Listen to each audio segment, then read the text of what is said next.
Hi, everybody. Thank you very much for joining us, and a very good morning to you all. Welcome to this morning's K3 Hub CPD webinar session, where we'll be discussing cash budgeting and short-term finance planning. For those who haven't virtually met me before, my name is Marie Wadeson, and I'm a Managing Director at Quantuma. And on behalf of our parent company, the K3 Capital Group, I lead the K3 Hub, which is a member network for professional advisors developed by us and other companies within the K3 Capital Group. By way of background, K3 Hub launched in the spring of 2021, and we're proud to have over 2,800 members. K3 Hub offers a range of CPD and training sessions, not dissimilar to today's event, and referral fees for certain types of work referred into our group. Just for those that aren't familiar with the group, our group offers a wide range of niche advisory services, which include restructuring, corporate finance and business sales, forensic accounting, R&D tax credits, and marketing services for professional services firms. A few bits of housekeeping just before we get underway today. So as you will have noticed as you joined the webinar this morning, we are recording. The webinar will be placed onto the K3 Hub and Quantuma websites next week. So if you want to refer back, that's where you can go to. Q&A function is open, so do feel free to ask questions as we go along. Preference is if you could use Q&A to ask your questions rather than the chat, just so that we make sure we're all looking in one place for those questions. That would be extremely helpful. We're anticipating we will have quite a lot of questions today, and there's a potential we might not get through all of them, in which case, apologies. We know it's a long session today, and so we will be taking a couple of comfort breaks. They'll be 10 minutes each and sort of there or thereabouts on the hour. I'm reliably informed that today's session falls neatly into three separate sessions, or three separate sort of or distinct areas. So that's when the breaks will take place. Anyway, on to today's webinar. So I'm delighted to introduce our speaker today, Karen Spate. Now, Karen is brand new to us here at the K3 Hub. We've got a lot of people joining us today, so no pressure, Karen. Just a bit on Karen's background. So Karen has more than 25 years experience in working in professional services, both as a solicitor and chartered tax advisor. She has her own business, providing education services for tax professionals, and she's also the author and co-author of a number of books on NIC and income tax, which are published annually by Claritax. In her session today, Karen will broadly cover the reasons why a business might need to hold cash, identifying the operating and cash cycles, preparing a cash budget, creating an appropriate short-term financial policy, and ways to improve cash management. Just before I sign off and hand over to Karen, a quick note on some of the forthcoming K3 Hub events that will be running between now and July. We'll be covering subjects such as accounting issues, tax obligations for business owners, the tax opportunities that come with expanding overseas, and the people aspects of M&A.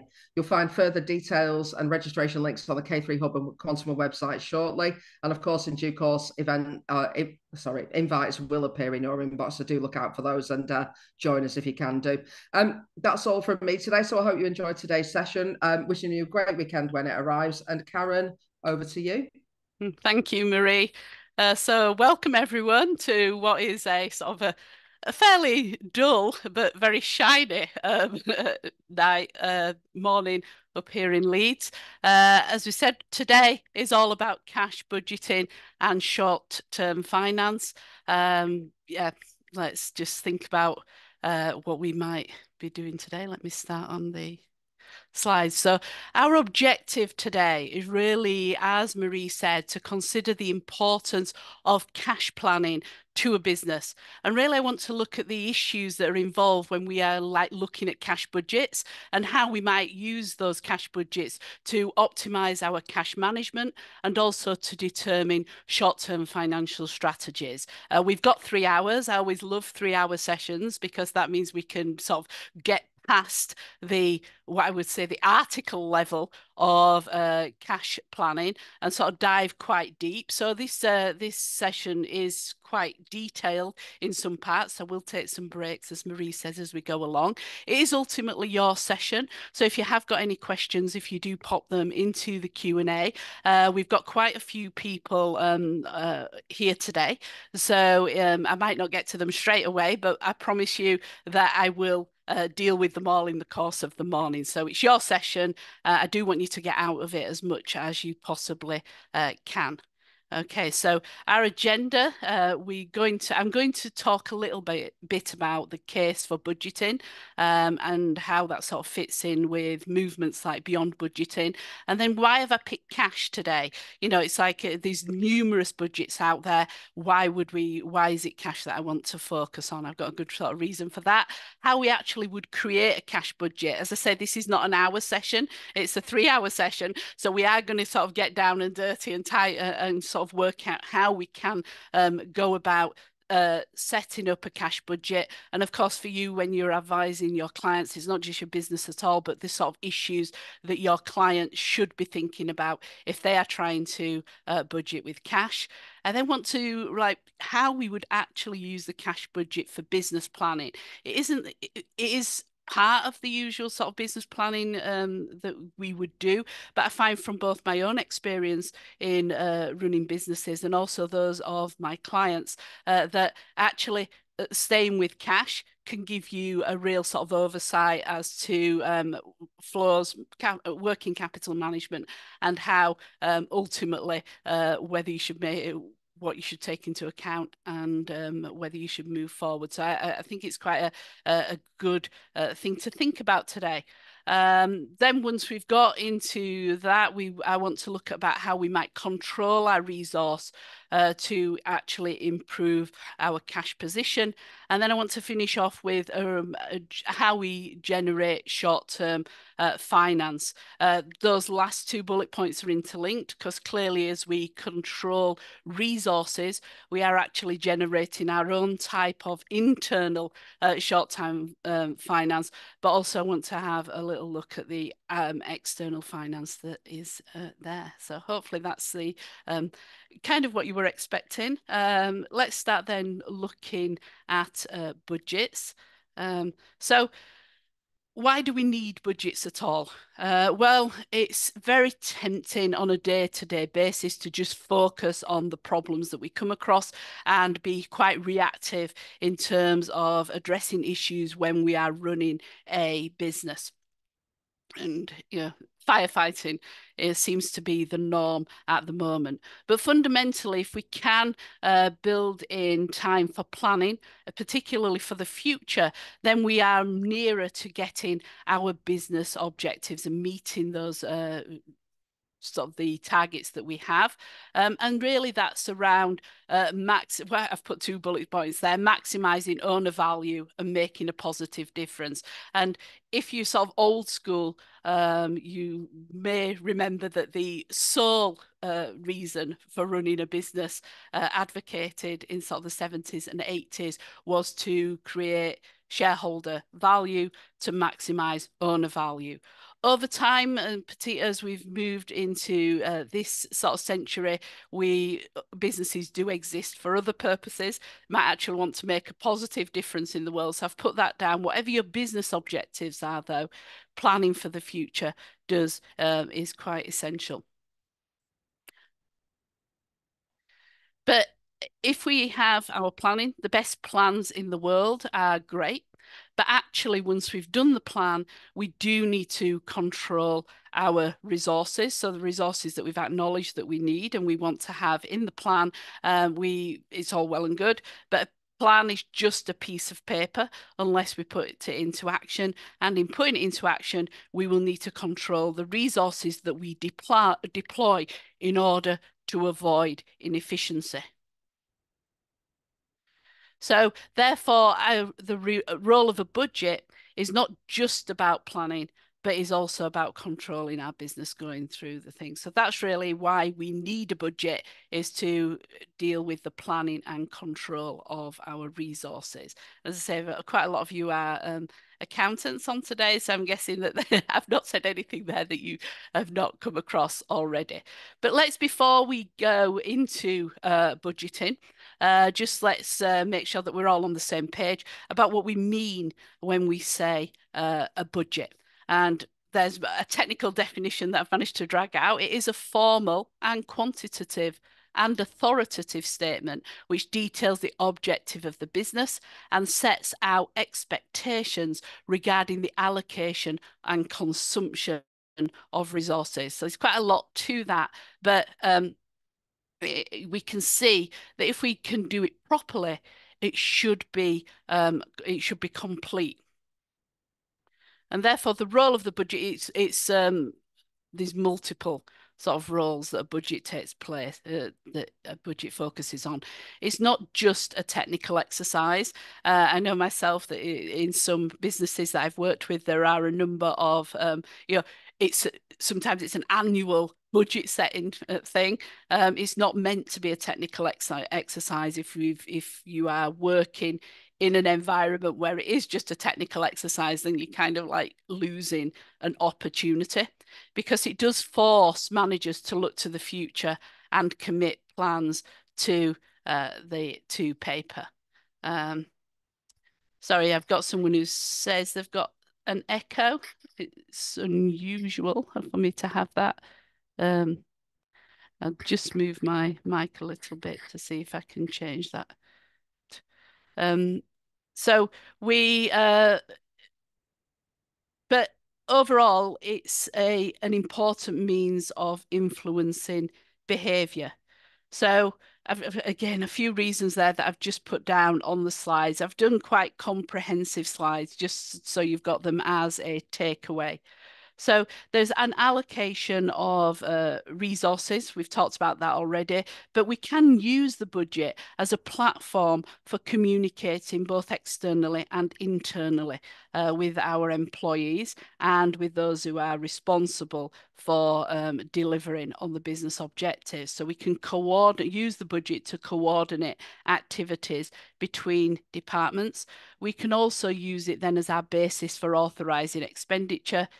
Somebody says, can we spend this amount of money on the and buy this? You say, is it in the budget? Yes. Okay, it's authorized. It's not necessarily the best thing to do, but it is something that the budgets are used for. We could also have them as a basis of performance appraisal and also to motivate staff. I will come on to that a little bit separately later on this morning. And then, of course, there's the external credibility when you're dealing and speaking to banks and other suppliers and other creditors, then the fact that you have budgets all prepared and there and that you've got the numbers can build external credibility. Okay, so why the cash budget then? Well, there's lots of different types of budgets. For example, I've said sales, capital expenditure, where we might have costing budgets, but they are all interrelated. But cash budgets enable us to see how the planned events are expected to affect our cash balance and also help us identify periods of surplus and deficit. And the thing I like about cash balances is that they, as well as being able to compare with our actual cash flows, it helps us take corrective action. They fit quite well with the small business. So I'm sure that you have a wide sort of variety of clients, but for even the smallest business can benefit from and use a cash budget. And we have I'm thinking really of the life cycle of the business that the K3 Hub sort of focuses on. The cash budget lends itself very much to the small business that's looking to expand and is just on sort of a startup. So we said that. But of course, there are limitations. Let me just see what we've got in terms of the thing. Okay. Sorry, we're all with the slides. Hopefully the sound is sorting itself out. It seems all clear from my end, but so if you've got a problem, it's the old thing of log out and log back in again. But do let me know if you've got any continuing issues. So the budgets are only as good. They are created by people. So the budgets can be inaccurate. They're based on a lot of assumptions which can change, and that is particularly one of the issues that we have in the very fast-moving environment that we find ourselves in at the moment. So we can set a budget based on so a cost, and then the cost could change next day. So they can be inaccurate. They therefore need to be reviewed and adjusted on a regular basis. And that's another thing that's in favour of the cash budget, is that if we have something that's relatively straightforward, we can keep sort of monitoring that. But yes, so inaccuracy is our limitations. Manipulation is another one that we see, where you've got managers who are going to be appraised. As I mentioned before, you might use it as a basis for performance appraisal. If you do use the budget for performance appraisal, but it's the managers that are being appraised on it, then they are very likely or possibly may set lower objectives just so that they manage expectations or can more easily meet those targets. And that is in no way saying that the people who prepare budgets lack in integrity, but no, it's just around the sort of the stretch position.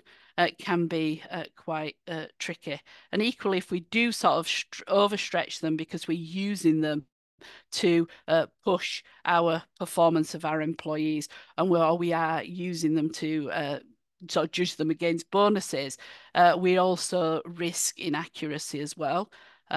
We also risk people sort of turning off from them in terms of doing what they do, because if you just set really hard budgets, people just say, oh, they're meaningless to me, and then don't really adhere to them. So yes, whilst it might be tempting to use budgets for the basis of performance appraisal, you do risk damaging the integrity of the budget unless you think about that and build that in.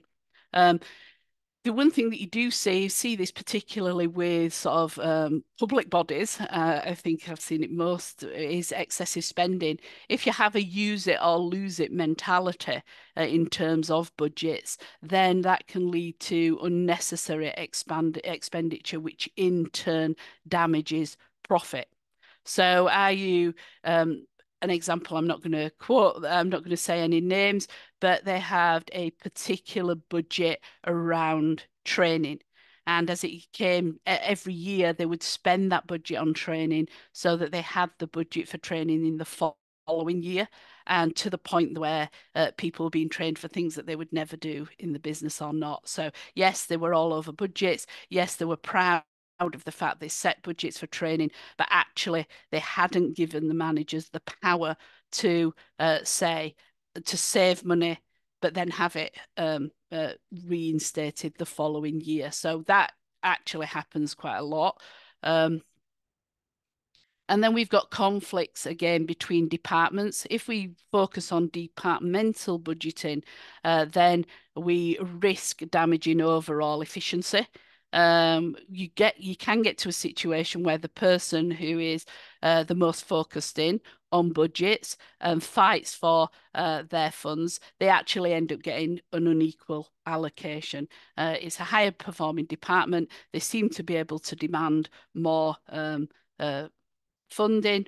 They can argue it better, the case for funding, so they get the money. So it's very easy as a manager or an owner above that to just sort of sit down with the budget guys. Actually, you can see that might mean that we're not using our resources appropriately. So I guess as well, the overemphasis on financial outcomes can also ignore the qualitative elements that we get, like quality and customer service, and be aware really of. Be wary of that, I think, because often we see an argument against budgets because we think because of this quality, then the fact that they do not ignore the they do ignore the non-financial elements, and that in itself can be damaging to the business. So let me actually just go back on that. So overall, therefore, we could be in a situation where the budget, we can set off with the best will in the world, create our budgets, help them control our resources.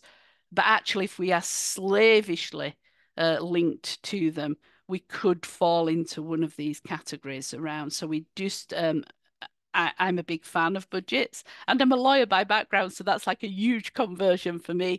But we just need to be mindful of these and how actually they can be damaging to behaviours. And I think when we are dealing with clients and we're talking about budgets, we're talking about where they take the business, we need to just watch to see if they are sort of self-damaging through exhibiting some of these behaviours. Okay, sorry. Okay, so I've said that we really are thinking about budgeting.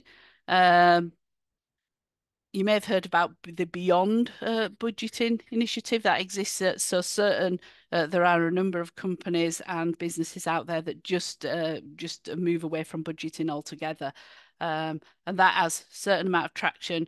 But fundamentally in this sort of cash-strapped society, we're not really in that growth phase and that free for all where there's a lot of money flying around. So probably it has become less popular over the last few years.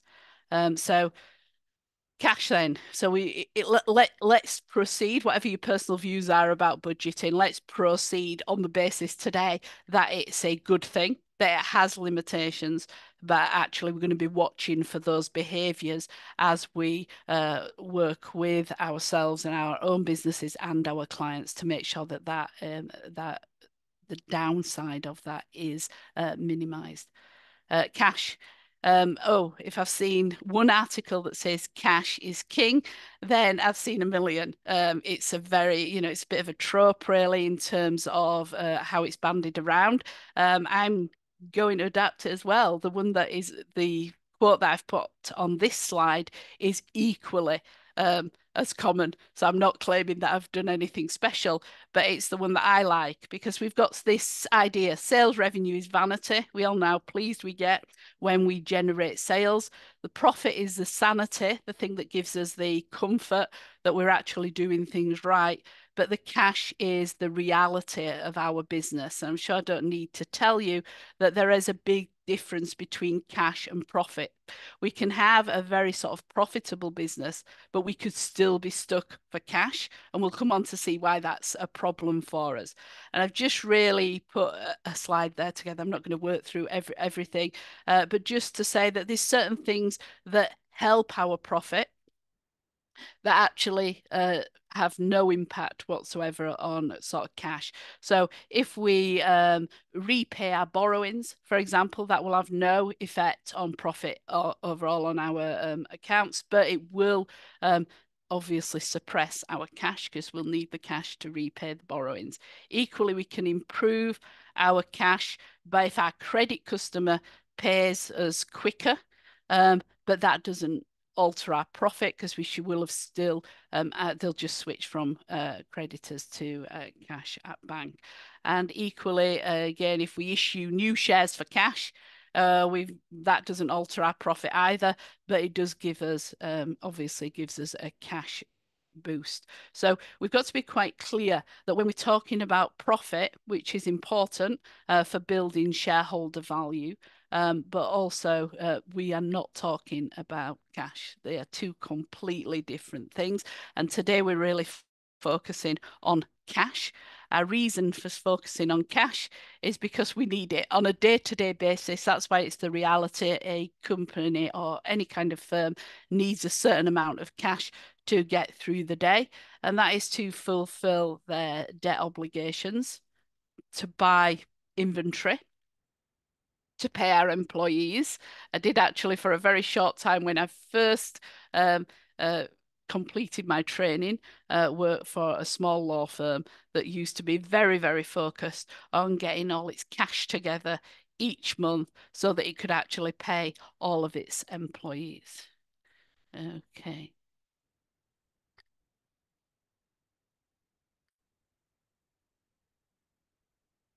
Okay. So I'm still getting some sound. So we'll also we want to take advantage of commercial opportunities as they come along. So it's good to have some ready finance. Also, we have by the same. That's exactly the same as sort of really taking advantage of commercial opportunities. Sometimes they're not opportunities. Sometimes just costs come up that are unexpected and that we need to meet. We also need to protect against uncertainty in our outlays. I think before this session, somebody had sent a question in talking about, how do we deal with change very quickly in when we're dealing with sort of budgeting and the uncertainties that we have, and certainly the cash buffer can really help us weather the storm in sort of external situations. Also, we've got to gives confidence again. If we are cash rich, then we know long-term lenders and investors can have a little bit of confidence that you are able to generate the working capital in order to keep going. But in terms of how much cash then we need is almost how long is a piece of string. If we accept the premise that we need cash, then we want to make sure that we don't have too much cash. Otherwise, we are wasting investment opportunity. So a lot of it does depend on the circumstances. So I'm just, again, thinking of some that are there. We've got the nature of the business. So for example, we might have a seasonality around it. My husband designs and builds, has his own business designing and building custom skateboards, which is very interesting, but is very seasonal. And he tries to ride that out by selling overseas to the US, where they have better weather than we have during the winter months. But really, it's cash. The cash that comes in does have a seasonal element to it. Obviously, we have at the moment an opportunity cost of holding cash because there are investments that we can do with high interest rates that give us a higher return, or we might be tempted to reduce borrowing to effectively reduce the cost of finance. So the reality is that if we have too much cash, then we effectively, that is a cost to us in the business. Inflation, if we keep a lot of cash with the inflation, it's steadied out now, but we lose purchasing power as inflation and costs increase. So again, a big sitting on a pile of cash won't necessarily will help us there. If we have some near liquid assets, then that would help us be more comfortable with a smaller cash buffer. If we've got marketable securities or inventories that we can turn over really quickly, does mean that we've got less cash that is needed. Obviously, if you were a land rich business, the lack of liquid assets might make you want to feel more comfortable with cash. Again, borrowing, we've talked about the cost of borrowing, but availability, we might not be able to get our hands on borrowing. And if we don't have the right lines of credit, then we're going to need a bigger cash buffer than we otherwise would have done. And of course, with the economic conditions, when everybody else feels it tough, everybody's trying to slow down payments. We'll come on to that later on and how that affects our cash deployment specifically. But if everybody's delaying payment, we need to hold more cash so that we are able to meet all our debt obligations. And of course, our relationships with our suppliers. If we're in a position where we've been able to build up trade accounts, then we would need possibly less cash than we would if we were just a startup. So all fairly obvious when you sit there and think about it. It's all common sense. But again, it's all things that we need to address when we are making sort of this decision. Okay, so we've got to this position. Let me just take our timing where, yeah, maybe I've convinced you that we might, there's a role for budgeting. I don't think it's a hard sell to say, we need to make sure we have the correct amount of cash. Before I go on to actually how we would go about doing a cash budget, which is the meat of really today's session, I do want to make the point about having too much cash. If you have too much cash and it's not for use in the business, you can jeopardize your business property relief and for IHT purposes. So HMRC tend to allow business property relief, except where there's a huge amount of cash that's not obviously for the purposes of the business. If you've got spare cash and you will come on and see later, and you do investments that are not to do with the business, so you decide that you're going to get some sort of marketable security just to generate some return, then that can not only jeopardizes the business property relief, but if it goes over a certain level, it can also mess up your qualifying for business asset disposal relief and gift relief for CGT purposes. So whilst we need cash, we also need to be not have too much cash and non-business assets. As I say, we normally can get away with cash in the wider sense because it's quite hard for HMRC to argue that you don't need the cash for the business. But once you start investing that cash in non-business assets, then you thought pretty much you are saying you have got non-business assets within your organisation. Okay, so we're going to be preparing a cash budget. Don't really want to just talk about it at an academic level. Let's try and bring it to life a little bit. I'm going to go with Lazy J Bakery Limited. I'm pretty sure well, I know that that's completely made up, not meant to be representative of any real business at all. I've got its own 50, it's a company, it's owned 50-50 by a husband and wife team, J and K. They split down their responsibilities. Both of them work in the business. J supervises the bakery and deals with the marketing and any of the non-financial management issues that come up. So the health and safety, for example, hygiene certificates, purchasing, but the actual sort of collection. Supply lines. K is responsible for the front of house and is also deals with the financial management and compliance. And her background is really in cake design and cake decorating, which is why they started Lazy J Bakery in the first place.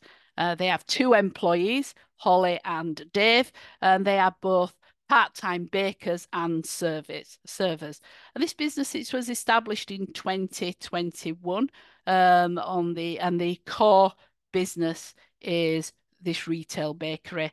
They do have a sideline of the celebration cakes to order. I'm going to say that that's, as I said, that's how they decided to go into the bakery in the first place, because Kay made cakes for a very kind of level, hobby level. And they've moved it into this business.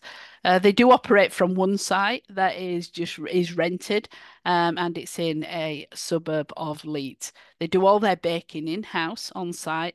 And the retail outlet is effectively their lifeblood of their business. They have a very limited online presence. So again, I've picked a small business. I've designed it so that we can think about the issues that face a small business that is actually doing okay, but doesn't know where to go next. And we've got sort of very personal investment in that it's a husband and wife team that have effectively launched their business off the back of a hobby. It's like, and again, we think about how they would go around preparing a cash budget and what use that would have for them. So in terms of preparing a cash budget, there is no set format. It is an internal document, so it actually does need to be useful to managers.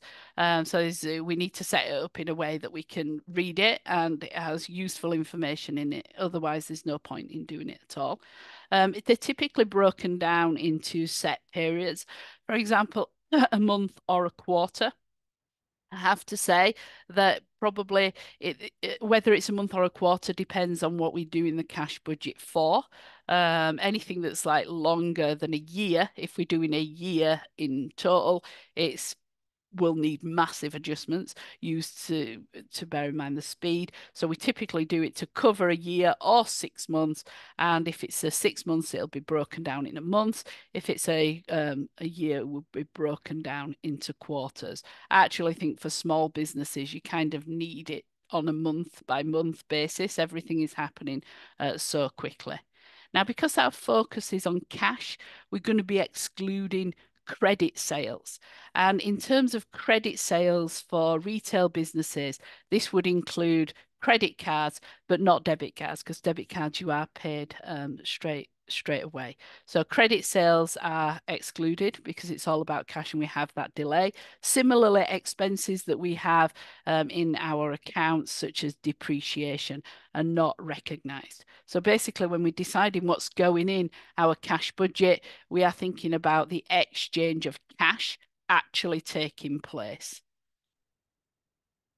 And we're really looking for surpluses and or deficits as we go through each of the periods. So we want to see that we're ahead of the game or where we're going to fall behind so that we can take corrective action. So we need a running cash balance to be able to work with that. Okay, so this would be sort of a standard format. Again, if you've accountancy trained, you probably recognize this a little bit, but we would put our cash, all our receipts, which would be our cash sales, but also the payment of our debtors or trade receivables. So you might expect that in any period, credit sales from previous periods will eventually be paid off and those turn into cash. So we do need to recognize those, but we won't be recognizing them as the debt arises. We'll be recognizing them as the cash comes in. We then need to recognize our payments out. And I want to talk a little bit about what those kind of costs are included, because I think where people go wrong with cash budgets is in identifying the payments that they need to include. But I've just put a few, they're just examples: materials, salaries, other costs, all set out within our payments. And then we pretty much have this, oops, we don't want to go on to there yet. We want to look at our total receipts less our payments gives us this sort of surplus or so this line, I don't click it because it'll move on.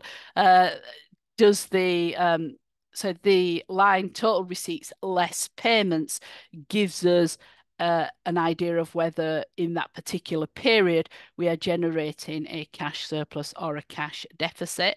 We then add on our opening balance, which is literally just our closing balance from the previous period, and that will either be that will either increase our cash or decrease it depending on whether we were in a surplus or deficit last month, and that gives us our closing balance. So literally the closing balance for period 1 will be the opening balance for period 2. And what you would hope is that you would keep this fairly static, because if your closing balance stays fairly static and positive, then as long as it's enough for you to sort of do, and that comes into how much cash do we need, then we're happy and we're stable. If it's going down, we need to make sure that that's a temporary thing. If it's going up, we might actually be we might be in a position where we're generating too much cash, heaven forbid, and so we might want to think about expansion. Might be a time when small firms and small companies can start paying themselves. But if it's, as I say, if any of it is in deficit, then we're okay. if we've done our budget, as long as we can see it rising up later on. So we'll talk about cash control later on, but this is what the cash budget balance can tell us.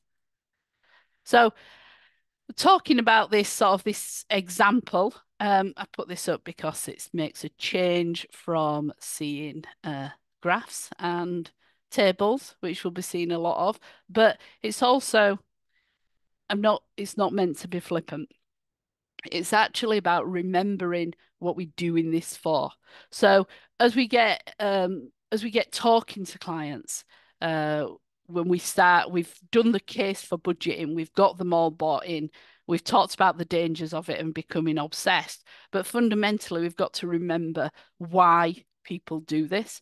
So in my Lazy J bakery, we've got J and K doing this because they have a passion about cakes and what they are doing. So we need to keep a sight of that. So it's just a reminder that people do business because it's something that they love doing, and we don't want to take all the fun, the joy, the creativity out of it when we're looking at budgets.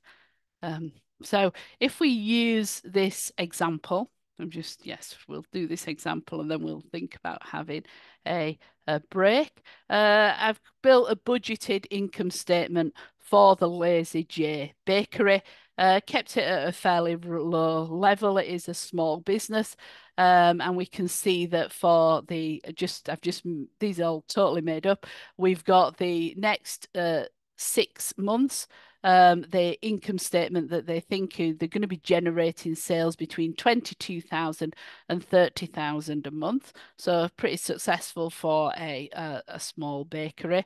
The materials is the bulk of their cost, obviously their ingredients, and they've got limited sort of salaries because they've only got 2 part-time employees. Utilities costs a lot for this business, the running of the ovens and the electricity. It is a fair cost. We've got some depreciation in there because they do have some a motor vehicle, and I've just put other costs because it's there's bound to be ones, and I want it to look a little bit more robust. So it is a profitable business, not making a huge amount per month, but they are running at a positive level. We see the due take payments by credit card, but these only represent 10% of the sales and they are settled 1 month later. We're told that the sales revenue in December was 30,000 and the cost of materials was 11,000. As I say, we need to look backwards in order to create our opening balance. We do buy our materials on 1 month's credit. We keep our inventories at a steady level. We'll come on to that in the latter part of this morning about inventory levels. And we pay our utilities quarterly in arrears in March and June. Other costs are paid as they're incurred. And I've told us that cash at the beginning of January is 4,000. So as I say, I've completely made this up, but tried to make it representative of a small retail business. Hopefully, we would look out for these elements of whatever business we were looking at and whatever we're sort of thinking of. Now that's our income statement. Profit seems all fine, but we need to really work out what this all means in terms of cash. So when we move that into the cash budget, we do see actually it's a fairly, it's almost a better story because of the way that this business is structured. So we've got the cash. I've put some notes on the sort of the next page, but the cash here is identified as it goes. It includes our cash and our debit sales. From our debtors, we are taking, remember we said 10% of the sales were credit sales. So let me just go back to the last one. If you see, so when we look at January, 10% of those sales, so 2,200 would be credit. We can't recognize that in January. We can only recognize that in February. However, in January, we can add in the 10% of the sales revenue from December, which was the sales revenue was 30,000, and so our 10% is 3,000. So we can actually, so in January, we would have 90% of the sales plus 10% of December's sales that have now been paid off for us. So that's why we get to the receipts of being 22,800. In terms of the payments out, so materials, again, we're buying those on credit. So we're going to be recognizing in January the materials that we purchased in December. In February, we'll be looking at the materials that we purchased in January and so on. So effectively, our cash budget is like the exchange of cash. Salaries, as we said, and the other costs we pay as we go. So we just recognize them in the year they are, in the month they arise. Utilities, we pay only in March and June in arrears. So we have those two outgoings. This gives us our total receipts less payments is our sort of net cash position for each period. Then we've got our opening balance because we would either have some cash to bring forward, or we would have a deficit to bring forward, and we build those up. And we can see that the cash here is steadily improving. To the point that I'm thinking, why by the time I get to June, there's too much cash in this business. They don't really need sort of with those revenues and the sale that's going. They don't really need that level, and I've done that deliberately because I want to talk about sort of how we would use this for expansion. So the credit sales, those are just the notes. So we've already gone through those, so I don't need to go through them again, other than remember other costs, non-cash costs, which we had in the income statement, the depreciation, we took that out. That's the only thing. I say that's more for your benefit when you're looking at the slides at a later date. So what are my sort of observations on that cash budget? I think I've seen most of them. Given the size of the business, there does seem to be a fairly large cash balance, which towards the end of 6 months is increasing. So we can breathe sort of a sigh of relief. But we could here, these various things we could do. We could just chill. We might want to put some cash into an income yielding deposit. We might want to increase our investment in fixed assets. We might want to increase our investment in current assets. We might want to actually just pay some of that out to J and K. And we might want to repay borrowings, if any. I've not got that in my sort of budgeted income statement. It might be in the other costs, but really we've got all these things that we can do. And it's a nice position to be in. I'm guessing there's not that many businesses out there that are in that position at the moment.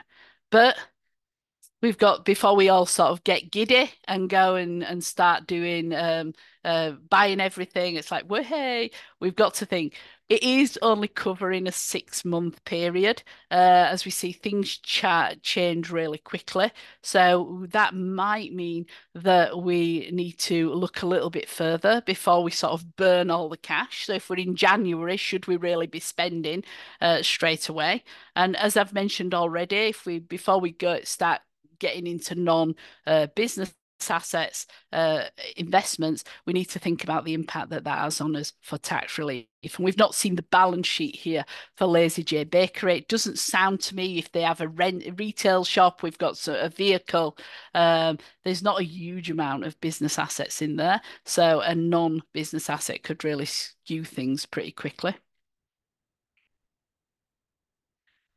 Okay, so right, okay, so I'm just checking the chat box. Seems to be a lot of chats, but it seems to be all sort of technical things. So we've done our cash budget, and you might say, well, that's just told us that we're okay. But actually, it's made us. If Lazy J were my client, I'd be starting to challenge them around what they were wanting to do next, without obviously sort of putting themselves in an overstretch position. Okay, so we want to now really think about the kind of decisions that those that they would make on the back of that cash budget. So I think that's probably a good time for a short break. So if we just make it a sort of 10 to 10. So if we come back at 10, just gives everybody a chance to sort of grab a cup of coffee so we can, before we dive down into the detail.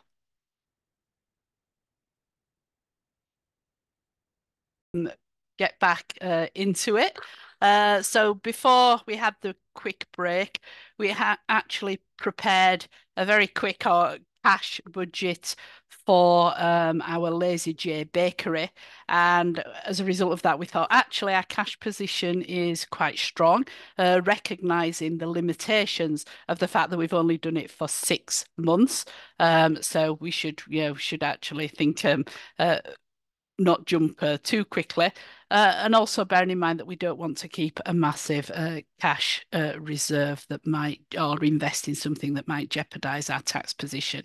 So against that, I want to really now explore how we might use that in our business to make decisions. And with Lazy J Bakery, we've actually got a good cash position. Later on in the morning, I want to look at the situation where we have a less good outcome because we have as many clients as with in difficulties as we do with people who are growing. So Lazy J have thought about it and they've decided that they have an idea around expanding their business. And they're thinking that they could actually introduce a delivery service of sandwiches to local businesses.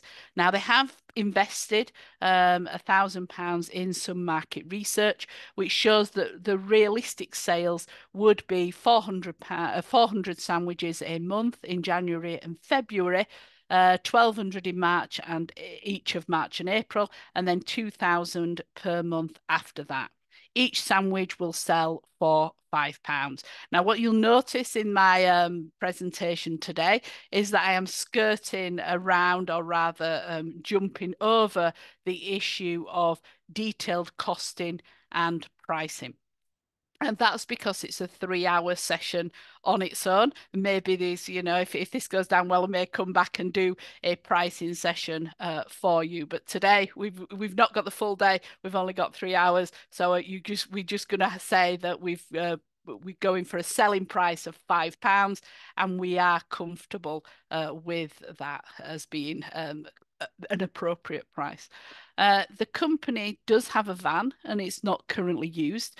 There is an offer outstanding to buy the van at £8,000, but they've not really accepted it. And if they go ahead with this expansion idea, then they could use it for the new service. It would need to be sign written, I believe, and that would cost £1,000. Pretty cheap for sign writing, but I'm a lawyer by background, so I kind of like round numbers. And then we're told that the sign writing will not affect the van's value either way. We would need to recruit a driver at a cost of £15 per hour, and that's a sort of an integrated cost.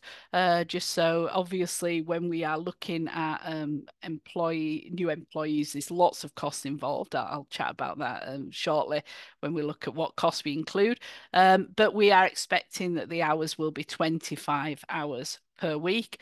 Jay is going to take on the marketing as part of sort of his current role, and Dave is going to process the orders, and they don't really expect that either of them will need to increase their hours very much. So we're going to utilize both Dave and Jay. They've got spare capacity. We're going to be using the existing space and the machinery, the ovens, and therefore we think the utility costs are not going to be affected. They actually have over 10,000 cardboard boxes stacked in the back that they thought could be used, but it turns out that they haven't been able to use it today. They are £400, but they are regarded as obsolete, so they have no current value. But if they do go down this lunch delivery, then they could be utilised. They obviously will need more ingredients for each of the sandwiches that they provide, and they will replace these as they go. They've worked out that the average ingredients are going to cost £2 per sandwich. Again, I'm jumping over the cost in there. Holly, the other part-time employee, currently is part of the making the cakes to order. They think they're going to redeploy her, and as a result of which she will be able to do 12 less cakes per month. And these are currently charged at £100 each, with a profit on each cake of £60. So we've got all the information that we need to collect to enable us to work out how this expansion idea will work for us in terms of cash. It's nowhere near as straightforward as saying, oh, we sell it for £5 and the ingredients cost £2. So we're going to make £3 for everyone we sell. And that means we're going to be making £6,000 once we are selling the 2,000 a month. I mean, it is as simple as that, but obviously that going into it with that idea doesn't really talk about us in terms of the impact on the rest of the business. So, in order to make a business decision, any business decision, not just anything that's based on like a cash budget, we always have to weigh up our relevant benefits versus our relevant costs and associated risks. So this is sort of a fairly, it's almost as lacking in innovation as my quote on cash at the beginning. But the relevant benefits, what do I mean by that when we're talking about it? Well, those are the resulting outcomes which help the business achieve its objectives. So whatever its objectives is, the benefit is an outcome which actually helps us with that.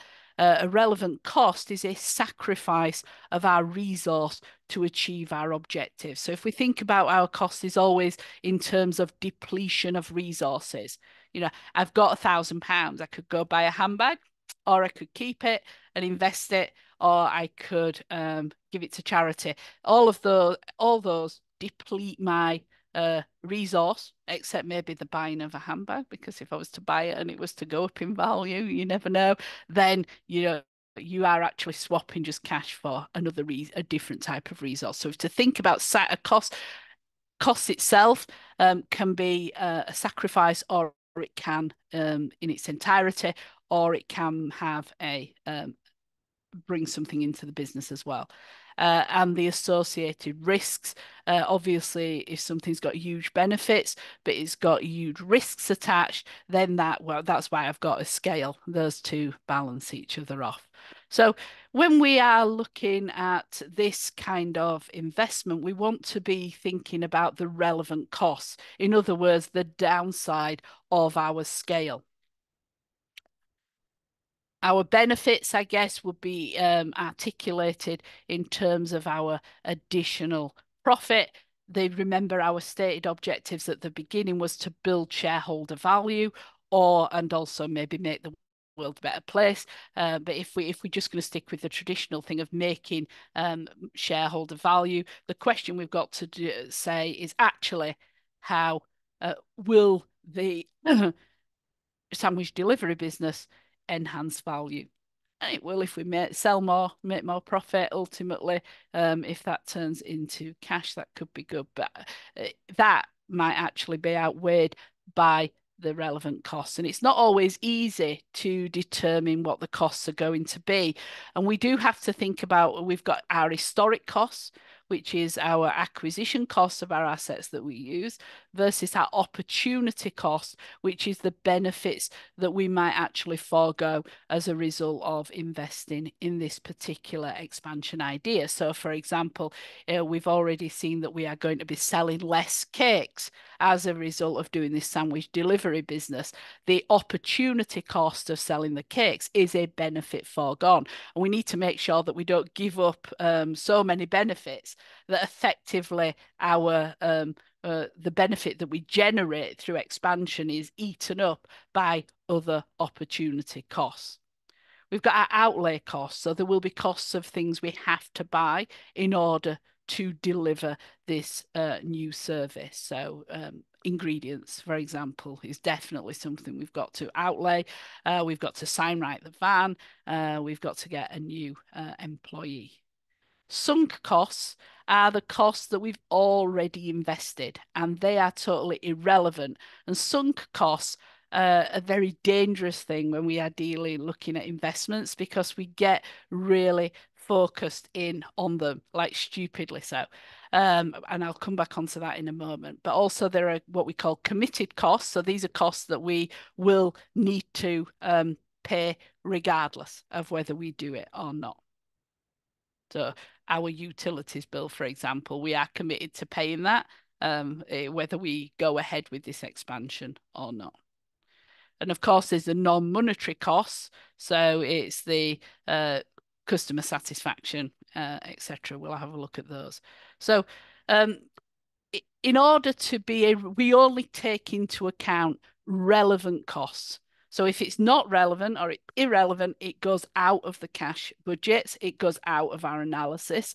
So what do we mean by relevance here? Well, it must relate to the business. So, and it must, and assuming that wealth creation is the objective, then the cost benefit must affect this objective. So if we are doing something that is and it doesn't relate to the business, then it's not relevant. I know that sounds really obvious, but again, it's really easy to get sidetracked, particularly in small businesses where they have it's again, it's part of the hobby, it's part of the passion. So might mean that you don't see wealth creation as being your sort of just sole driver. It has to be a future cost, because if it has already been in the past, then it's irrelevant. We've already incurred it, and it must vary depending on our decision. So it's only costs that differ between our outcomes that we should use to distinguish between them. So here, the cost of a driver is relevant, because if the delivery service doesn't proceed, he or she's not needed. So that is if it will vary depending on the decision. So if our decision is no, we won't get a driver, we won't incur the cost. So, and the sunk costs, as we said, so the market research that has already been paid for because of those principles of relating to the business being a future cost and varying with the decision, we can see that the market research that's already been paid for is a sunk cost. It's incurred regardless of whatever we do. We've paid it. We don't get our money back. Therefore, whether we make the decision or not, it's irrelevant. And the committed costs, which are our costs of employing Dave, remember we've already got the part-time employee and he's got some spare capacity. That's a committed cost. We are going to be paying that regardless. Both sink costs and committed costs are irrelevant, but they are important. So as I say, what I do find is lots of people always, when they're doing budgets, they always try and throw in these irrelevant costs and allow it to influence their decision. And really want to talk about the sunk cost fallacy. Again, if you work within accounting, you will have come across this, I'm sure. And this is your irrational refusal to abandon an attachment to an irrecoverable investment. So it's, I have spent money on this, so even though I'm making the decision that I'm about expanding my business or taking a particular course of action, the fact that I've spent this cost is going to guide what I do. The sunk cost fallacy. It's actually persisting with a course of action because of your previous investment in time, money, or energy. And we see it again, it makes no sense, but it really happens all the time in reality, unless we're really strict with ourselves. So I've just put that, it's a really sort of famous one, I guess. The story of Concorde. It was pretty obvious as they were building Concorde that it was never going to make any money. But the French and English collaboration had put so much money into it and had talked about it so much and were out there in it that they carried on regardless, victims of the sunk cost fallacy. It's like you might hear it, pouring good money after bad or failing to cut your losses. As I say, it happens all the time, and it can turn a good business into a sort of fairly bad one. Why do we do this to ourselves? Well, we've a natural loss aversion. So there's a natural tendency to dislike wasting resources. So in our example, we have spent money on market research. And if we have the market research, we spent that £1,000, we kind of want to get it back, even though that market research has told that it might ultimately tell us that it's the wrong thing to do. Wishful thinking. So we just kind of, well, maybe it'll turn out better than we thought. And also fear of what others might think, which I think is really the Concord project was around that. Okay, let me just check. Yes. So Jan, yeah, that's useful.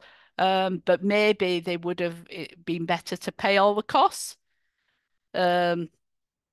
with the than carry on. Maybe not. So I don't know.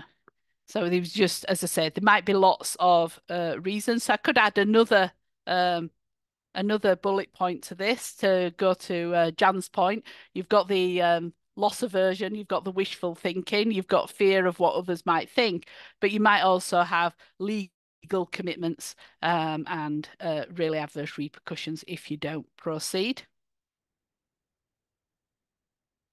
Add that to our slide. Thank you, Jan. Okay, so in the context of our example, we might have our, so looking at our relevant costs and dealing with labour, first of all. Whenever we're building in costs for labour, we have to differentiate between spare capacity, which is no relevant cost because it's already a committed cost, whether we need to get new staff, because that is a future outlay, so it is relevant cost.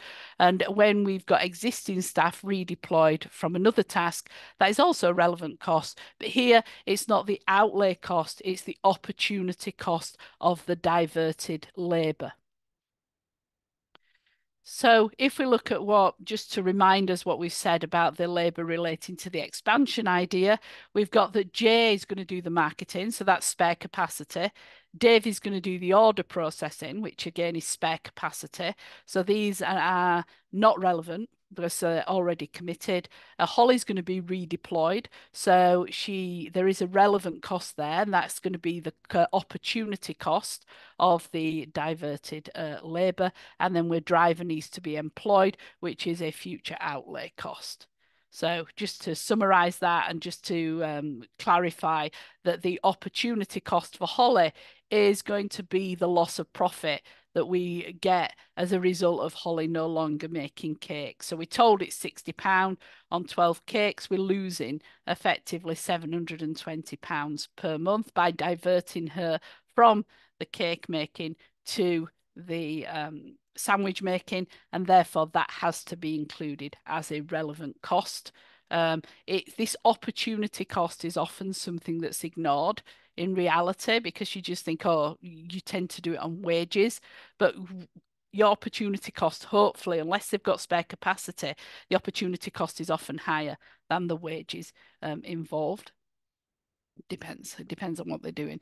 The driver, again, it's £15 per hour for 25 hours per week, and that's £1,500 per month. Remember that when we are dealing with labour costs, we don't just actually have the wages. And in terms of the wages, we do need to think about the national minimum wage and the national living wage, particularly if people are switching over ages. So, we might go out and get somebody who's 20 and do it on one cost, but if we've not focused in on the fact that they're going to go into a higher category very shortly, then we'll miss that. We've got to think about our national insurance costs. So although we've seen national insurance massively in the news over the last couple of weeks, none of it actually impacts on employers. So your employer's national insurance remains a 13.8%, and it remains quite,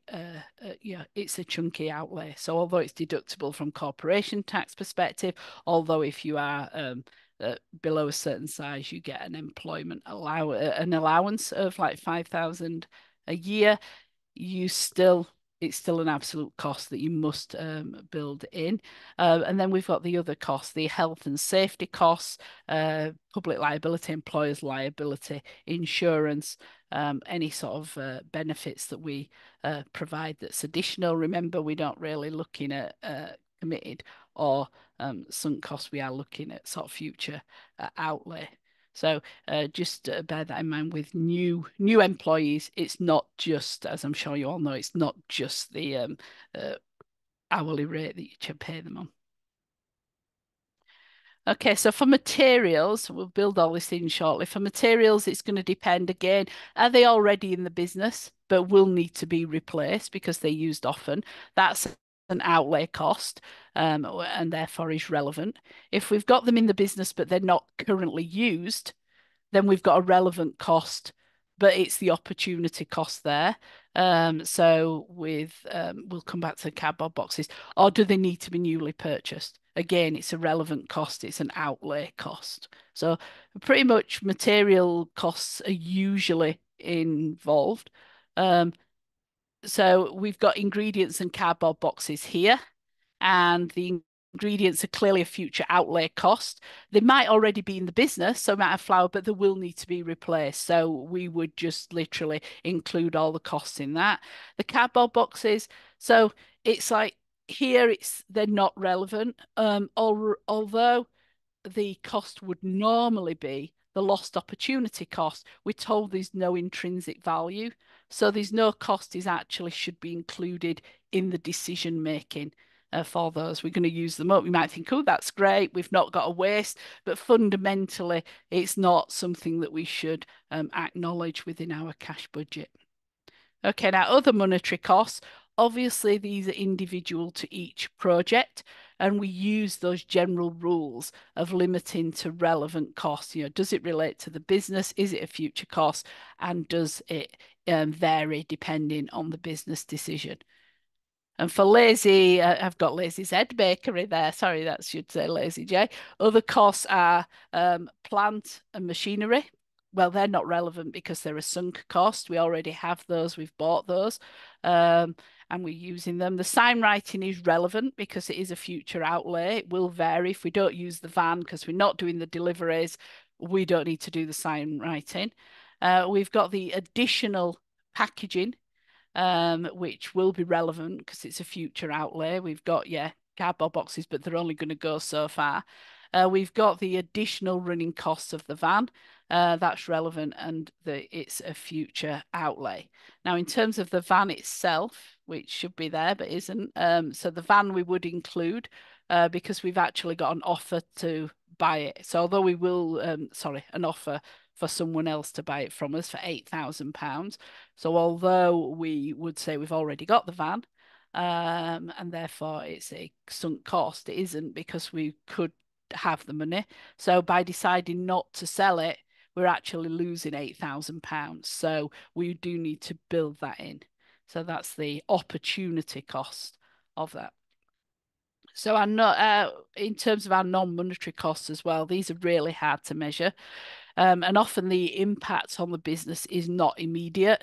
It tends to have a real tail on it, but it will affect the ability of a business to achieve its objectives. So, for example, if we overwork our employees, you know, we've said Dave can just help out, he's got some spare capacity.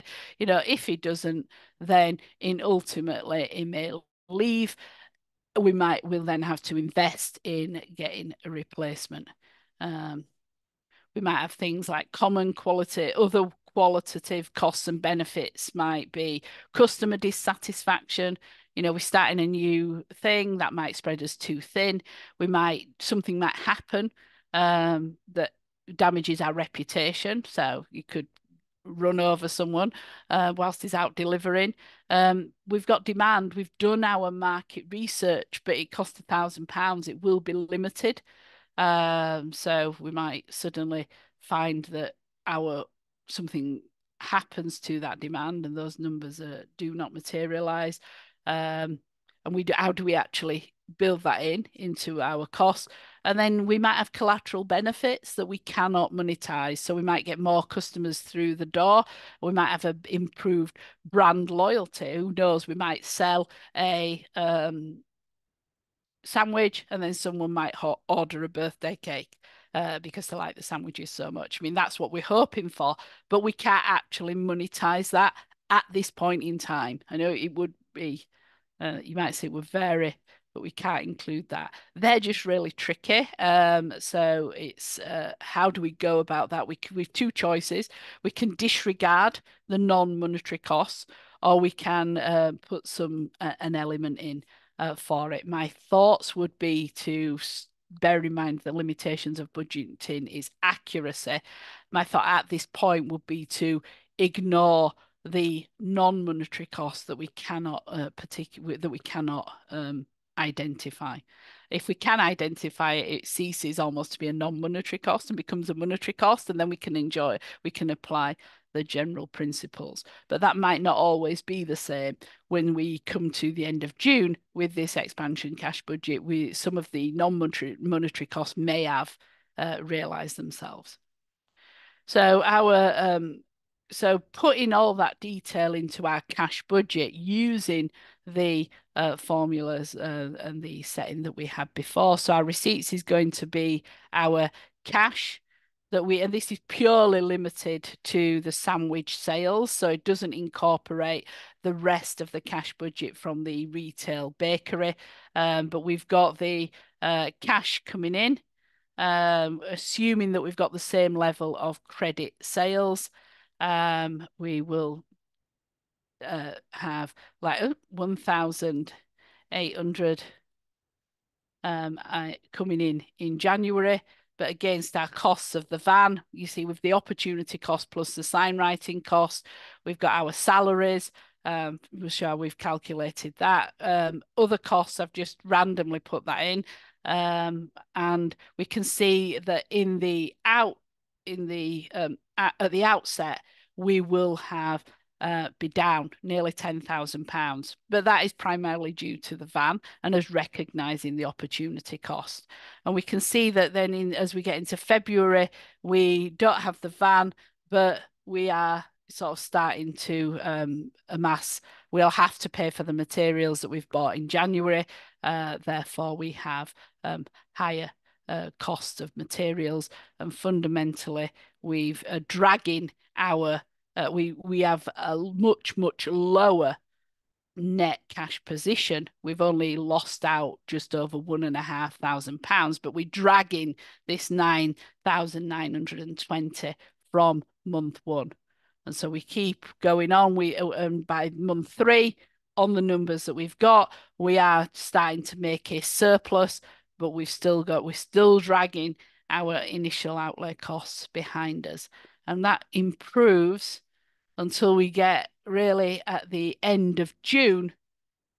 We are steadily making more cash than we're spending. And we have nearly eradicated our closing balance deficit. So, as we said, just some notes there, which I think I've covered everything. Yeah, because so lost opportunity cost, although you might say it's not a cash payment as such, and I said it was an exchange of cash, we do have to include it. You might think, well, that's like doing my head in because you said it was an exchange of cash and you've included it as an outgoing when it's not. It's a lost opportunity cost. But what you might do is if that is doing you know, if it's blowing your mind, then you could actually include it as a negative amount in the receipts section as like a loss of expected revenue, because it would be. It's actually you were expecting to get 8,000 in and you're not getting 8,000 in as a result of deciding to use the van in the business. Remember, there's no set format. So if you want to think of it like that, then you can. We've ignored the costs of Dave and Jay. The cost of Holly is the opportunity cost, not her salary costs. I've just put the as I say, £500 per month in for the running costs of the van, etc. Just want to make the point that market research costs, cardboard box costs, the cost of the plant and machinery, and the utilities are all ignored in that other costs. So there's a reason for that, because they're all irrelevant costs. And then, as we say, we've started with a balance of nil, because we want to consider the investment in isolation. So once we've got that, we can kind of say, well, you know, we can make a decision because it's still operating at a loss from the cash budget after 6 months. We're like down £720 overall in the 6 months. However, if the sales stabilise, because we said we'd be 2,000 a month, then the cash flow will become positive from July, and we will generate 3,280 surplus per month. The deficit, as we've said, is primarily due to the lost opportunity cost on the van. So if we do decide not to go ahead, then we should sell the van. We've got it not used in the business at all at the moment, but if we've clearly, it's a varying cost. So we should get that money in if we decide not to go ahead. Now, from the original, and this is where our original cash budget comes in. So from the original cash budget, we've got a comfortable cash surplus. If you remember, we were up in the post above 30,000 at the end of June. And the only the monthly cash surplus that we had can easily or just about absorbs the cash deficit. The only exception for that is January, where we have the big lost opportunity cost. Now, we might, under those circumstances, we might consider whether the implementation should be delayed by a month to put us in a stronger cash position. But remember, it is the opportunity costs, it's the limited of the revenue. So we might decide to just really go for it. Now, just making the point that the original cash budget is affected by the loss of 12 cakes per month, which is 1,200 revenue before the adjustment for costs. So we need to sometimes go back. If we've loads of lost opportunity costs, we need to think about how going ahead actually impacts on our original budget and adjust it. But on the whole, given everything that it's £1,200 revenue set against, you know, in most cases that's less than 10%, we would not consider that material. Thinking against like a 30,000 revenue, we should be okay. And we've not in this. I've like wimped out a bit, and my non-monetary costs and risks have not been factored in at this point. But again, as I've said, we'll come on to risk because we've not talked about that. The non-monetary costs are really hard to monetize in this particular scenario. They don't seem huge, you know. Okay. But we do have to factor in risk. If you remember the original balance, we had on one side, we had the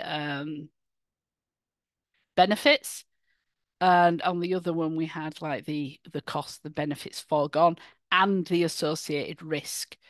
So here it all looks good, but if we factor in risk, that may tip the balance and decide that it's not something that we particularly want to do.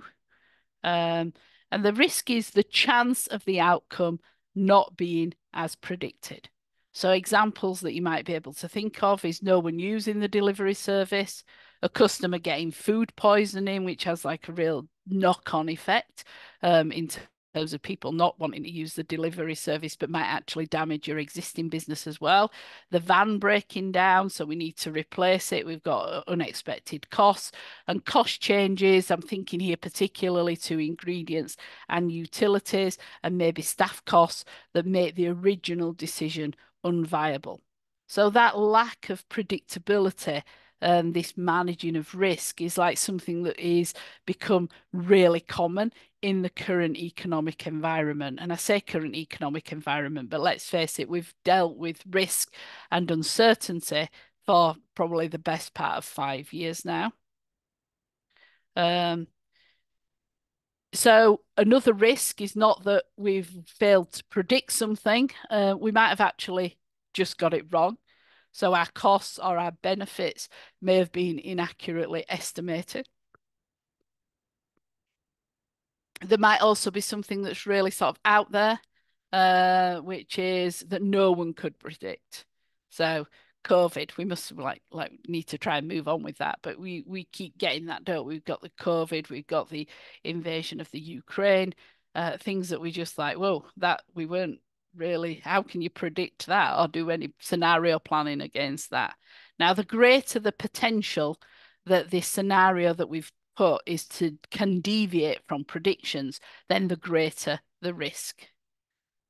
So we have to do our business decision is based on weighing those outcomes. So a net financial benefit that we've calculated against of the 3.2 thousand a month against the risks that either the benefit that we achieve is lower than we've expected and the costs are higher than we've expected. So when we do this, we need to sort of think about a sensitivity analysis. There's loads of tools for assessing risk, but we let's go with like the most common one. So what we do is we look at the what ifs. We make an initial analysis based on our best estimates, which is what we've done so far. And then we test each input to see how much it can change before our project becomes unviable. So we're not looking at like what might change. We're just assuming it will change, but we're looking at what we call like the tipping point. And that is at what point can the input be before the net financial benefit becomes zero? So, for example, if after 6 months our monthly net financial benefit, as we've calculated, is 3,280, then it follows that our monthly sales could be 3,280 less for our monthly net financial benefit to be zero. Our relevant costs in total would have to be 3,280 more for the monthly net financial benefit to be zero. Now, in practice, when we do this, you actually look at each cost in isolation, and because it makes up the total, but sort of in the I'm thinking you're kind of getting the point. So the difference between the value for each input at which the net financial benefit is and its estimated value at zero, sorry, at which the net financial benefit is zero and its estimated value is our safety margin. So we've got a safety margin on sales of 3,280. And that can be either, and it could be a combination of both. So we can use that, and if it's complicated, you use a computer spreadsheet. So you open and you will have programs typically to do this for you, but that's all it's doing. It's like what actually can happen. What is our safety margin? How much can our costs go up before it becomes unviable? How much can our sales go down before it becomes unviable? And we've seen from our cash budget and analysis that our steady state after 6 months should be that we are generating a net cash benefit of 3,280 to the business. So we can work on that. So in terms of thinking about our net financial benefit, we've actually got to it through our cash budget. But just stepping back and saying, oh, right, I want to do a sensitivity analysis generally, remember that our net financial benefit derives from all of those factors that are put onto our slide. What is our price? What is our volume? What is our initial outlay costs? What is our project life, which we've not really discussed here? What are our operating costs and what are our financing costs? And those are each of the inputs that you would look at. And so, as you say, we've only got so many levers to pull. We know now what our safety margin is. We've got 3,280 to play with. And I guess the risk is where you take a longer period view, because you might think, oh, if one month everything seems to have gone up, but you think you're going to get it back. So we will have to come on to control later on. Now that sensitivity analysis has some obvious shortcomings because it's static most of all. So if we only alter one variable at a time, that's how you do a sensitivity analysis, and calculate sort of the safety margin. But once we alter more than one variable at a time, then it becomes scenario building, which again is something that you can do with the business. So it's not a sensitivity analysis then with scenario building. It might be something that you want to do or your clients want to do.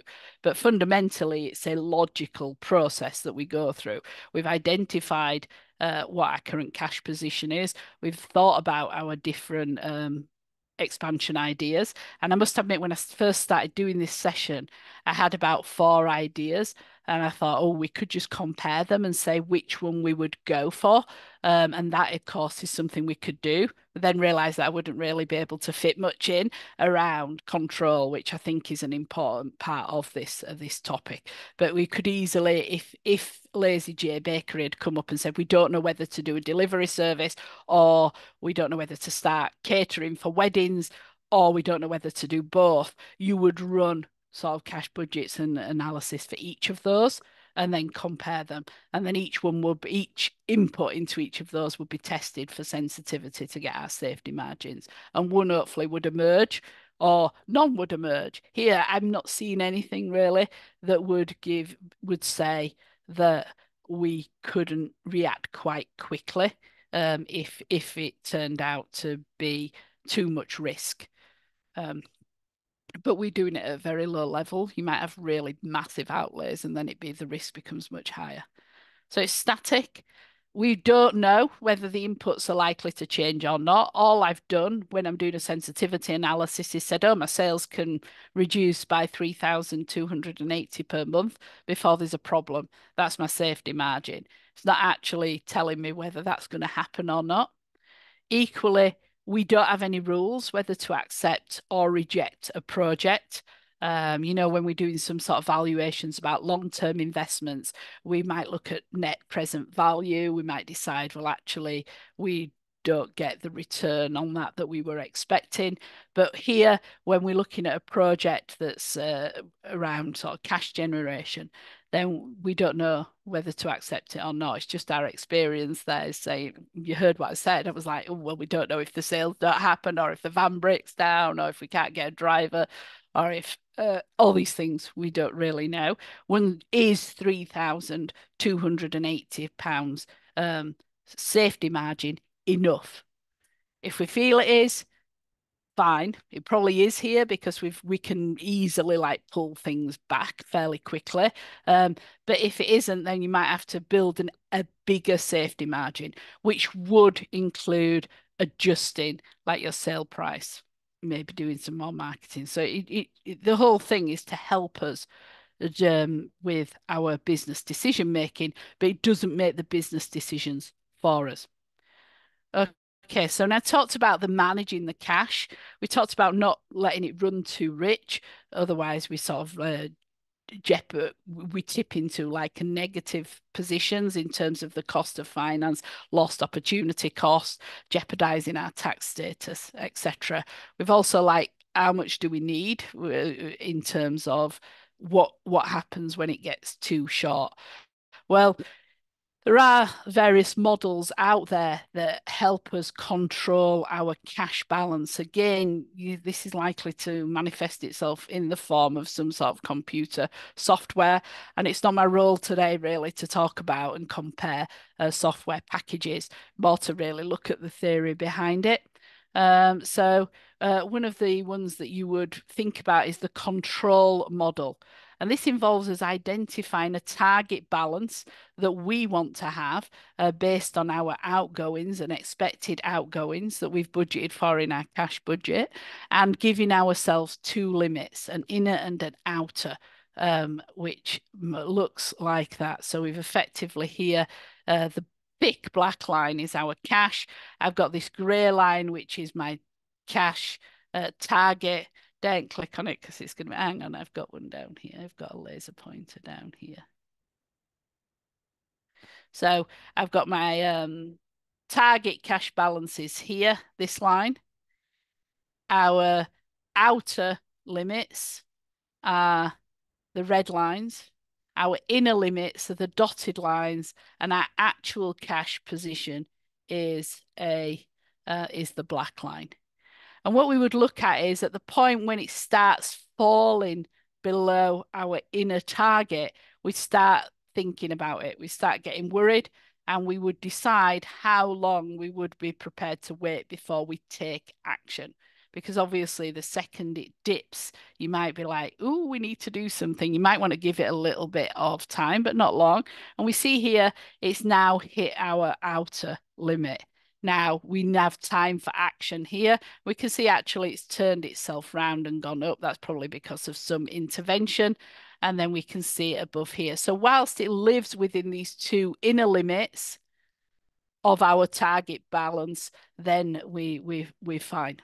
But with the second it starts going, then we start thinking about whether action is needed to bring it within that range. Now, what your target balance is and what your range is totally dependent on the need of your business and your cash outgoings. If you're not paying any cash out, you need less cash in your business than otherwise. Okay, let me get my... take that off. So, as we say, it's you usually talk about days for this, I have to say. So if it goes out of your either outer limits, then you expect it to return in the next few days. If it doesn't, then you will have to do some steps. And that's usually like, have we got too much? Do we need to invest it? If we've got too little, we need to start about thinking about realizing stuff. And again, your time is going to depend how difficult it is to realize cash. If everything's sort of illiquid, you need to act sooner rather than later. Okay, and we say a management judgment here as to limits and length of the return period.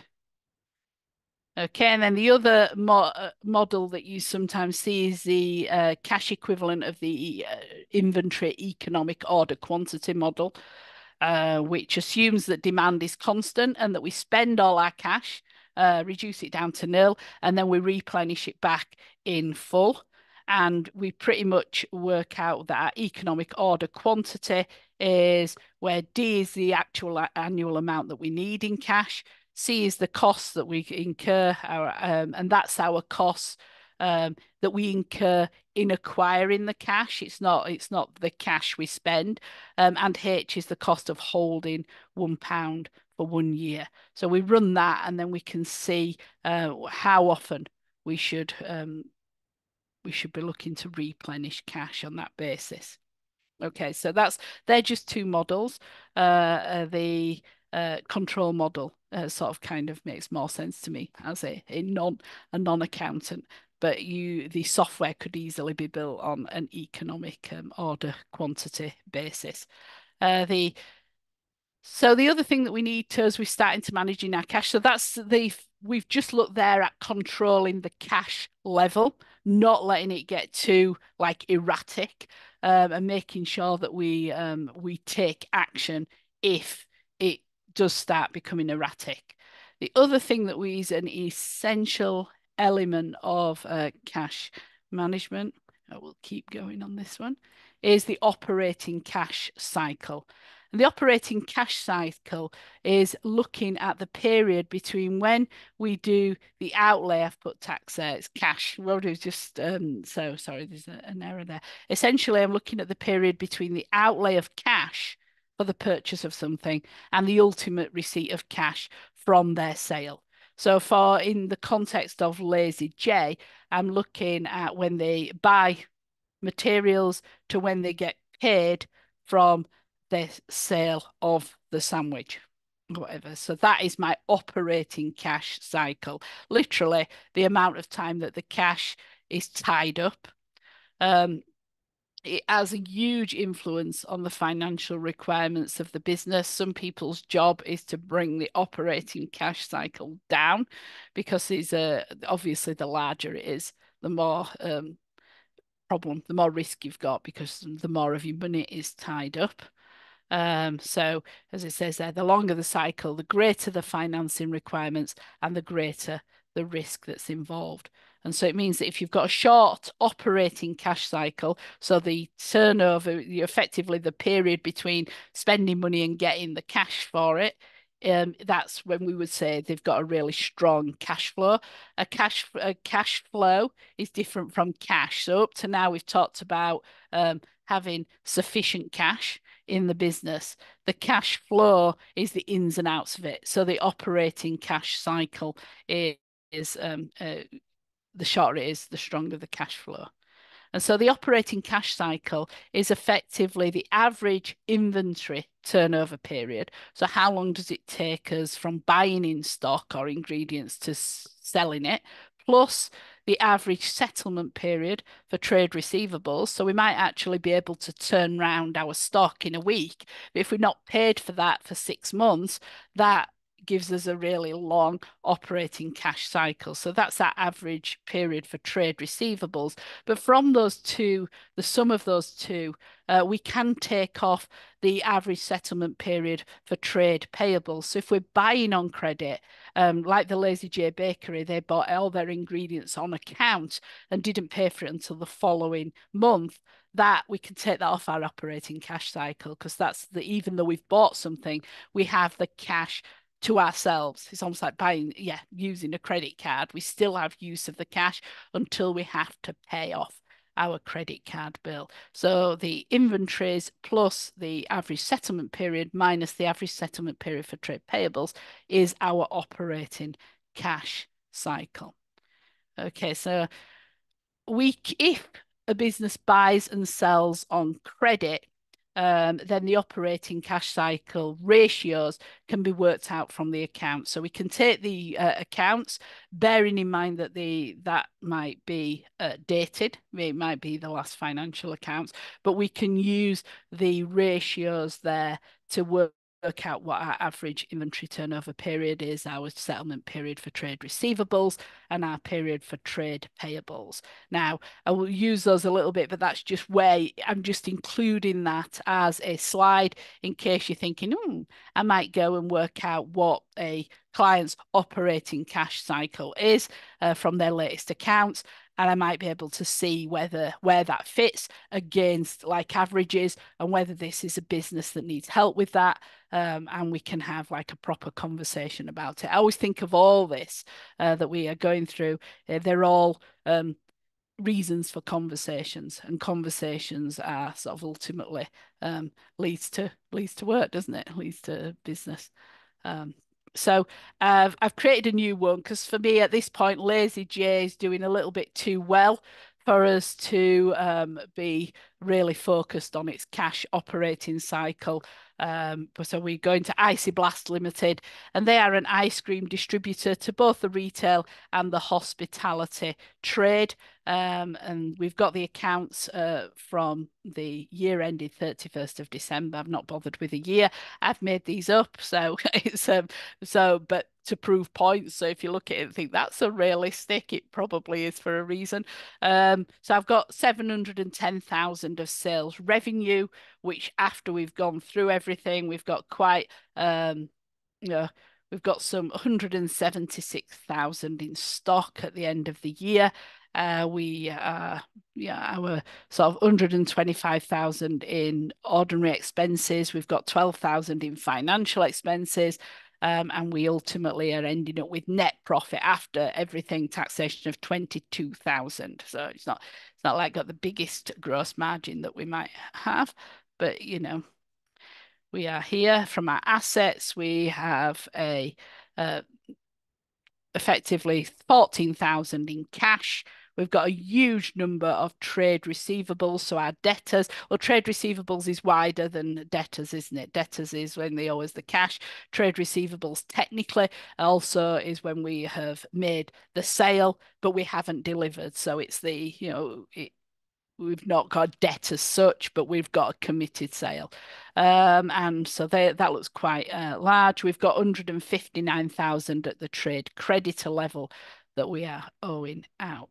Okay, so we can use that to think about it. So using the ratios that were on the previous slide, we can see that our turnover period is 110 days. Let me not click on it. We can see that our average settlement period for trade receivables is 136 days. And we can see that our average settlement period for trade payables is 102 days. So our operating cash cycle is 144 days. So we're talking, for nearly 5 months between buying some ice cream in and actually getting cash for that ice cream through the door, as an operating cash cycle. It's pretty shocking. So that would be where we would need to be, because according to PwC, they do a report every year. It's pretty useful. Is 23-24 report. The average operating cash cycle days are between 41.9 and 48.2 days, depending on the size of the business. And they do, to be honest, their inputs are from fairly large businesses, but this is like our ballpark. We're looking for 50 days less. So if we've got a business that's at 144 days, we need to do something about it. So if we want to reduce our operating cash cycle, it's probably not rocket science. We have got effectively 3 variables that we can push. So if we can reduce our average inventories turnover period, or reduce our average settlement period for trade receivables, so it's like sell our stock faster or have less stock in the first place and get paid quicker, that will improve our operating cash cycle. Or if we actually are able to increase the average settlement period for trade payables, that will also assist. Now, the first 2 is all about operational efficiency. Can we improve our inventories control, and can we get our credit control procedures under control without adversely affecting the business? The last does need caution, because what we're really saying is if we want to increase our average settlement period for trade payables, it means we're paying people, our suppliers, slower. And that actually can then disrupt the relationships with those suppliers, damage our reputation, and might actually breach our payment terms. And they may withdraw our credit. So, we just, again, just because we've got variables to manipulate doesn't mean we should go for that. We really need caution about the last one. But there's no real reason for not getting the first 2 into an optimum place. Okay, so bear in mind, before we start and look at this, we will have a break before we look at how we actually generate some short-term finance.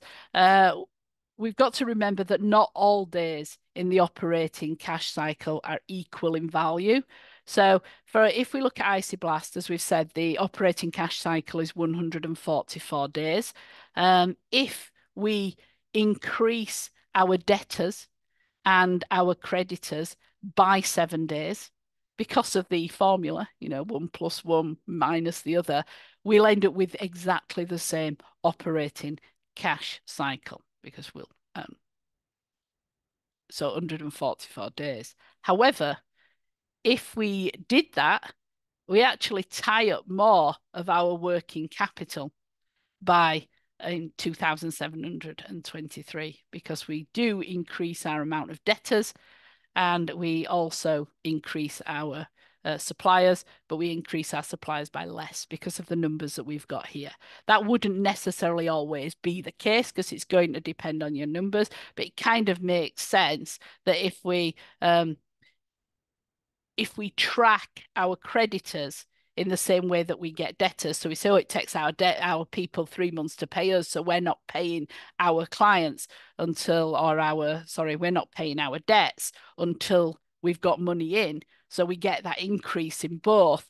We're effectively going to adversely impact on our working capital. As I say, I'm probably sort of stating the obvious here if it's something that you deal with on a regular basis.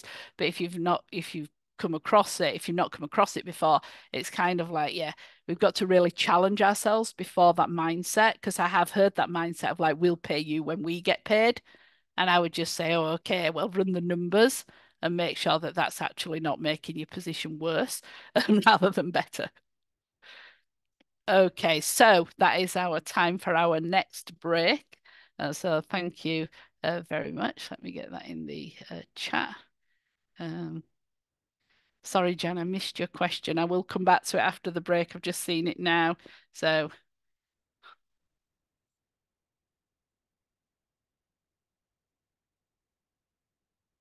we'll do another 10 minutes. So maybe say back. You will say back at 10 past.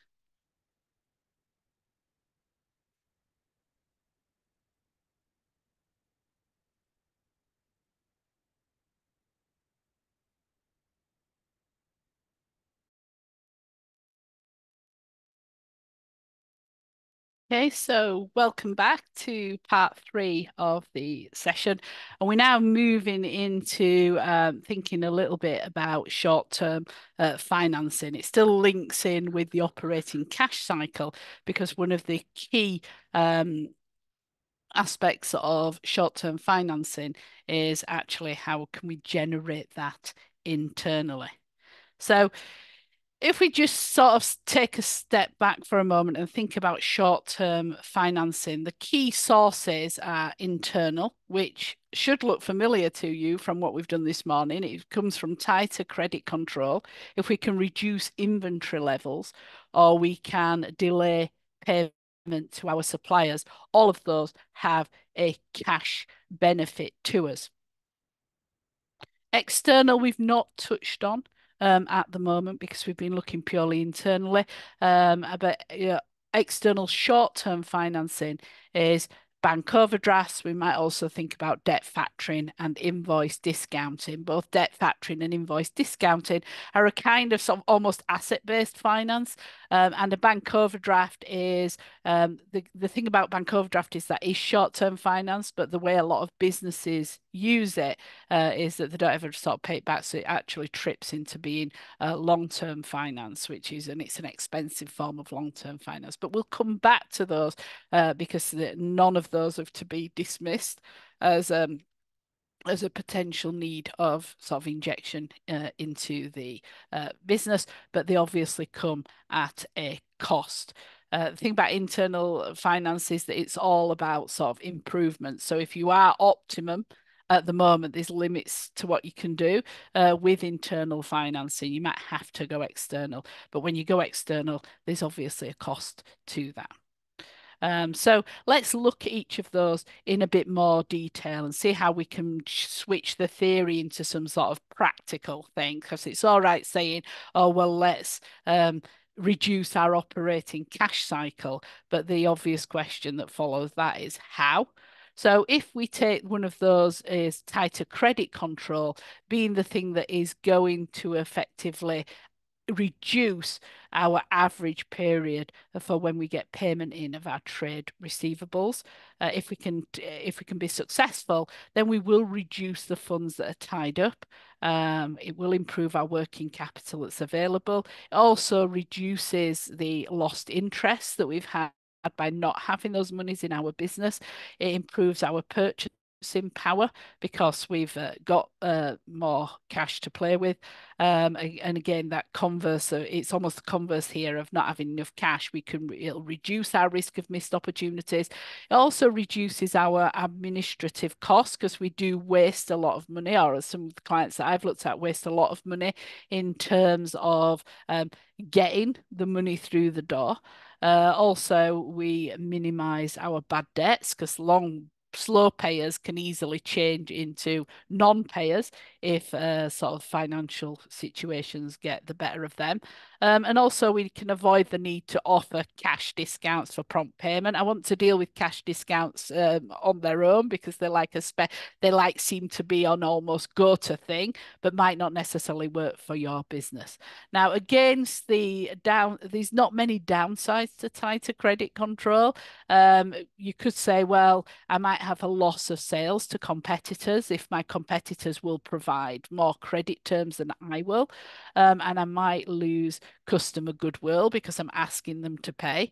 Now, I think there is ways that they are real downsides. I'm not diminishing them, but they are also downsides that can be managed through good communication and being sort of clear up front. So it's it's something that we can manage if we think about it. But I'm not dismissing it totally, but it's like on that balance, go back to that slide, there's a lot of benefits on one side against some often cited, but how real are they, downsides? Okay, so my quick guide to receivables management here is establishing a clear policy as to, sorry, because my mic slipped there, probably got a bit of feedback. Establish a clear policy. Whatever we're going to do, let's make sure we know what it is. Once we've decided that we are going to offer some kind of credit, then we assess and monitor our customer credit worthiness, because you might say, oh, I'm going to give everybody your policy might be to give people who have bought from you in the past 2 months a 30-day sort of account. But then within that, you've then got to make sure that the individuals you accept into that are actually good for that credit. We need to establish an effective administration regime around it. It's no good having a policy and then not collecting on it. We need to consider cash discounts for prop payment. It does exist out there, but we do need to work out how it actually impacts on our business. And we need to determine and use our operating cash cycle. These things are there for a reason. Another thing that's useful is aging summaries. So I'll come on to what those are in a minute. Just remember that if you sat there and you're thinking, I don't actually extend credit to anybody, if you have a debtor, you extend credit, and you might say, oh, well, I only give them 30 days. But if you don't chase them down until they've, immediately on those 30 days, you're actually giving them 60 days. So if you decide, oh, we let people pay in 30 days, and then at day 60, you start looking, you are actually, your policy is to let people have 60 days credit. And so people will take advantage, because why wouldn't you? Because the other driver is paying as late as you possibly can. So you can't blame them for doing that. You would want to do it yourself. So your clear policy, as we said, is where we start, and it has to be consistently applied. If it's consistently applied, then you can help manage your customer satisfaction. It also helps your staff when dealing with enquiries. How much better is it if your staff says, yes, we have an account in these circumstances, you'll need to speak to X, here's their number, then like, oh yeah, okay, I don't know what we do, I'll find somebody to talk about that. You're not being fair to your staff if you are expecting them to handle credit without actually saying what your policy is. Or even if you decide no credit, even that decision about saying, you know what, we're not having credit cards unless there's a minimum purchase of £10. It needs to be like super clear and super articulated. So when we're doing that policy, we need to think like, well, which customers should receive credit, if any? How much credit should they receive? So what is our financial limit on that? What length of credit should we be available? And are we actually going to police that credit? It's easy if somebody comes in and buys, I'm thinking of Lazy J, they come in and they buy a sandwich and they're not leaving unless they've paid. We're still making a decision about credit if we're deciding to take credit card payments. So we have to consider, as I said, communication helps with everything. I have to say, I can see no downsides to not communicating, unless you don't ask for credit with no credit. Then your staff need to know there's no credit, and you need to probably communicate it in a reactive way when clients inquire. Monitor it all the time. Is it working? Is it reducing our operating cash cycle?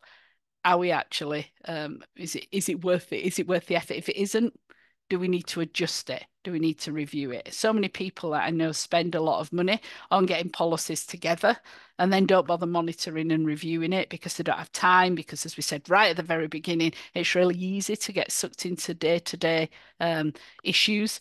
And so that just becomes lower and lower down your list of things to do. As I say, I'm very aware when I'm saying this that I'm saying I'm working in an ideal bubble.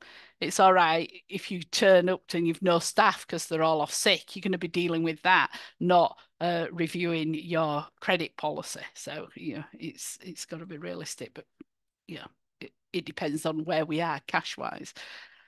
So the length of the credit period, what's my thoughts? Well, it's going to depend on your industry, your degree of your competition, and also the bargaining power of your customer.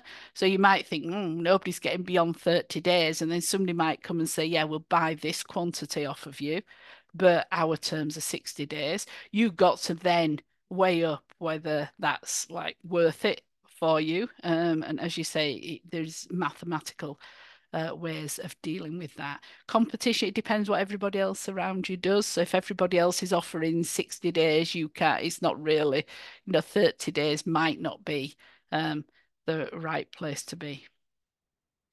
But as I've said, just because all that's going on, the person comes and says, we'll buy this off you, but we want 60 days. Everybody in the competition offers 30 days. There's no point going with that unless you can make it work for you. Be aware of it. And but they are just factors to take into consideration when looking at the impact on the business. And the impact on the business of credit is the cost of the finance. So it's like, actually, how much are you losing in terms of interest? How much, if you've got an overdraft, is it costing you to give this credit? And so the average amount that's owed to the business at any point is our daily sales revenue multiplied by the time to pay. And so in our Icy Blast example, I thought if actually we took 30 days as our credit period, the average amount that would be owed to Icy Blast Limited at any one time, based on the accounts that we looked at earlier, would be 58,356. If we extended that to 60 days, which is, long by anybody's standard, that is, as you would expect, doubled, 116,712. When I applied our actual days to our time to pay, which is our 136 days, we can see that actually at any one time we are owed 264,548. Well, for a business that generates revenue of 710,000 a year, that's in excess of like a third of our revenue tied up owing to us at any one point, which is like we've got to do something about that. But you can see that actually you should run those numbers if you're making a decision, because even 30 days might be too much depending on what your sort of sales revenue is. Okay. And it may be then that you think, well, actually, we do have to offer 30 days because that is what the competition says. But we're going to be super selective about who we offer that to so that we can make sure that we keep the amount of money tied up to a minimum. So there are different levers that we can pull in the policy. In terms of credit, customer credit worthiness, once we think, yes, we will offer credit, yes, we will offer it for 30 days, say, but we're not going to let that expand by failing to collect it. Obviously, every time we do credit, it carries a risk, and it is the norm. I'm thinking about sort of the businesses, even within my immediate family, and we have service industry, we have manufacturing, we have construction business, and credit features in all of those. When we decide who we offer credit to, you've probably heard of this. We refer to the 5 C's. So the 5 C's are capital, capacity, collateral, conditions, and character. Often maybe not set out like that, but that's the way you would remember it if you were studying this. So capital is just like, is the customer financially sound? We're going to look out there, we're going to see, do we believe that if we give them the credit, they'll still be here in 30 days to pay it. And the capacity is kind of linked that. So financially sound, but do they actually have the capacity to pay for the goods acquired? So there's a difference between being capital backed and having the cash. So we might look at that in order to sort of work out the capacity. We might look at whether they've bought things from us in the past. and whether they have had a good record of payment with us. It would indicate if they've paid regularly in the past that there's no reason why they wouldn't have the capacity to go into the future. Collateral. Do we need some kind of security or bond? Depends very much on the industry we're in, whether we can ask for that, whether and if so, what form that could take. But again, we're looking at the 5 Cs is generically applied. Conditions, that's not internal conditions or conditions of that we apply from a contractual perspective, but rather what is going on out there in the world. And how sensitive is their business, not ours, to changes in the economic environment. So if we are operating an industry where something changes and they are usually vulnerable to that. So for the discretionary spend, say, business, then we might think it might be all right today, but actually it's super risky in the industry that they operate. The character is like, do they have integrity and a willingness to pay? So again, we might look at past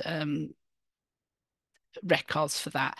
As we say, useful sources there for information when we're looking at all these 5 Cs.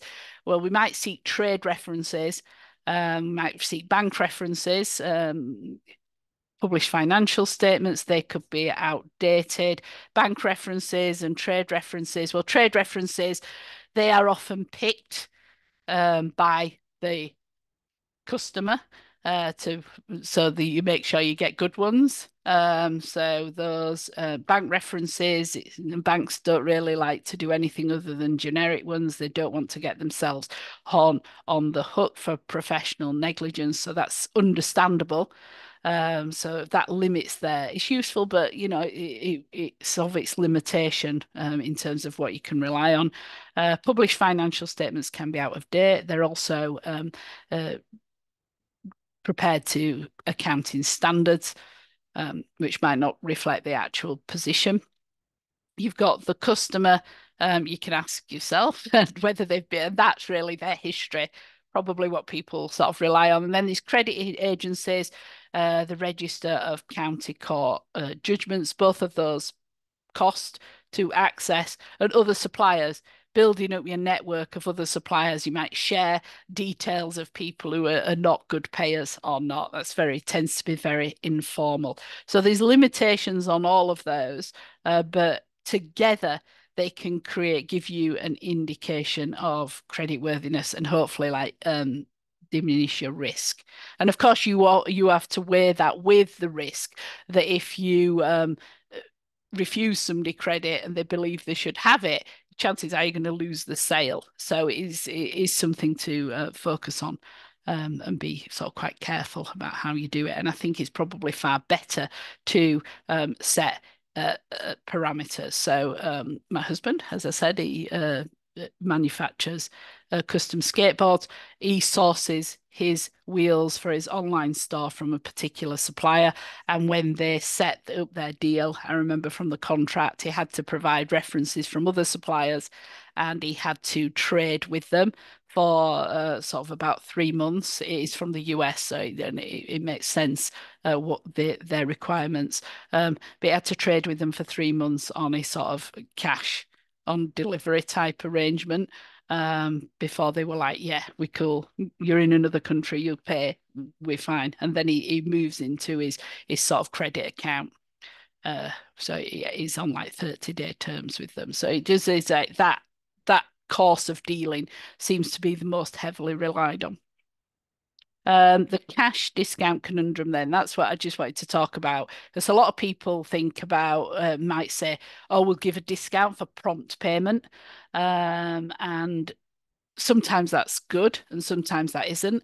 But again, if we take the emotion out of it and look at the actual cost of finance, then we can see whether it works for us. So using Icy Blast Limited, so I can illustrate what I am referring to. We know that they've got an average settlement period of their trade receivables of 136 days and 710,000 sales revenue. I'm just going to say its current cost of finance is 12% and its annual bad debts are 30,000. They're just numbers that I've selected to illustrate the point. So if it's considering offering a 5% cash discount for anybody who pays within 30 days, so we are, because it needs to do something, doesn't it? It's believed that 40% of the customers will accept this facility, but actually the remaining 60% are going to take 150 days, so more over sort of our averages. If it goes ahead, then we think our bad debts will be reduced from 30,000 to 20,000 because we think that we will accelerate some people who would put us at risk of being a bad debt. We'll also think we'll save £2,000 overall in our administration costs of chasing these people down who are now going to pay. And so we can work out from that our reduction in trade receivables is around sort of 66,138, because obviously we have our existing level. We worked that out on the daily basis of amounts that we owe to at any one time. Remember, we used that we were about 2 or 3 slides ago. That's the number that's been taken from there. So our sales revenue times our average trade receivables period divided by 365 to give us the amount that's outstanding to us on the average every day. Now we need to reduce that because 40% of those people will now be paying us less because they're going to be getting a 5% discount and they'll be paying us within sort of 30 days. So first of all, let's work out how the change in days for us with that. So the ones that will be paying in 30 days, I think you can see that is, nope, it hasn't liked that. Right. Yeah. So we calculated that, but Neil, going forward, 40% will now be paying within 30 days and 60% are going to be paying 150 days. Now, those are our estimates. You would have to do some research, think about this. And obviously, if we've got that wrong with the 40% and the 60%, then our numbers have got like no accuracy. But we'd be wrong to think everybody's going to suddenly pay us within 30 days. But 5% discount is reducing our trade receivables. So we can see that actually we'll have done a massive job. If this works and 40% of our customers now pay within 30 days, then we will take our trade receivables on any one day down to 66,138. Now, in reality, that's not going to be the amount of the saving for most businesses. That's because we've got such a high average period of 136 days anyway, and we are saying that 40% are suddenly going to get their act together and get to within 30 days. That's why we've got so much. But if we could pull that off, then we have usually reduced the amount that the business is owed on any one day. However, we've got to then also weigh up the cost of that to us, because our costs are going to be a 5% reduction on 40% of our revenues.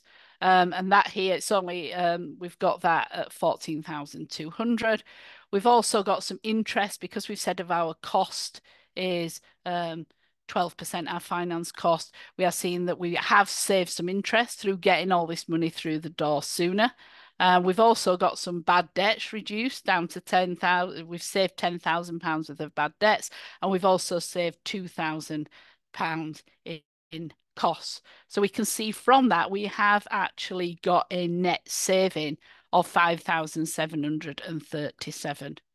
So it's all that, I'm going to offer 5%. I'm going to discount on people. And look, I'm going to get 40% of people taking that on board. And that's going to reduce my bad debts. It's going to give me administrative cost savings. And it's going to really reduce the amount that's owed to me at any one day.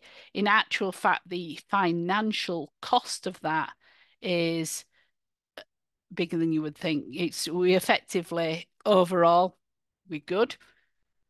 We've got 5,737 is our savings outweigh our actual cost. But so it's worth doing here. But the finance costs go higher, or if the take up is less than we expect, then it may tip over, whereby the cost of the discount that we give actually outweighs the financial savings that we make. Doesn't mean we still wouldn't do it, perhaps because of we're massively reducing our risk, because instead of being owed 264,000 on any one day, we now owed 66,000 on any one day. So in terms of our balance, remember our balance right at the beginning was benefits versus costs and risks.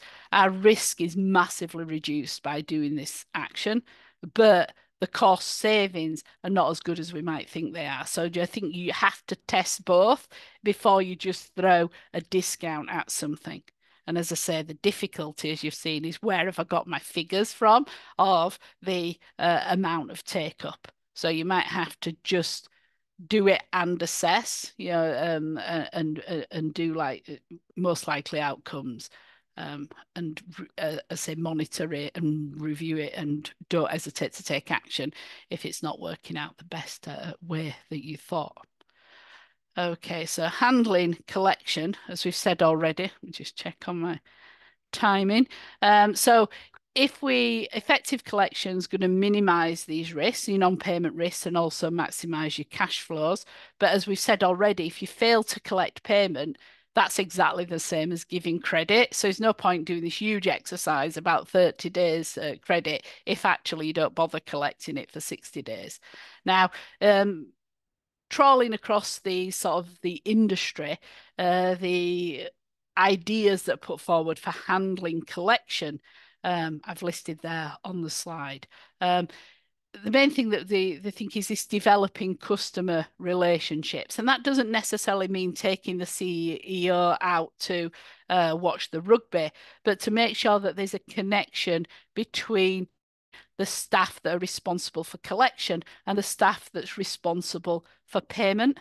I got out of it like a few years ago, but I had a furnished holiday letting business, and I was on like first name terms with the woman at the council over various things. But she knew who to ring about business rates, and I knew who to ring about business rates.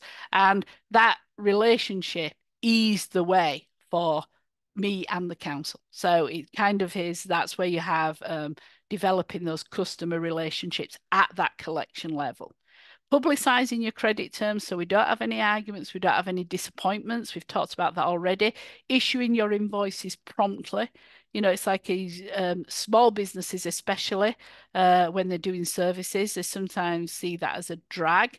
But you really need the prompter you issue the invoice, the sooner you're going to get paid. And you must rigidly follow it up with monthly statements and reminders. The thing about that is to make sure that it's accurate, because it is aggravating if businesses chase up for monies that have actually been paid, because that requires your purchaser to essentially connect with your staff to explain that they have paid.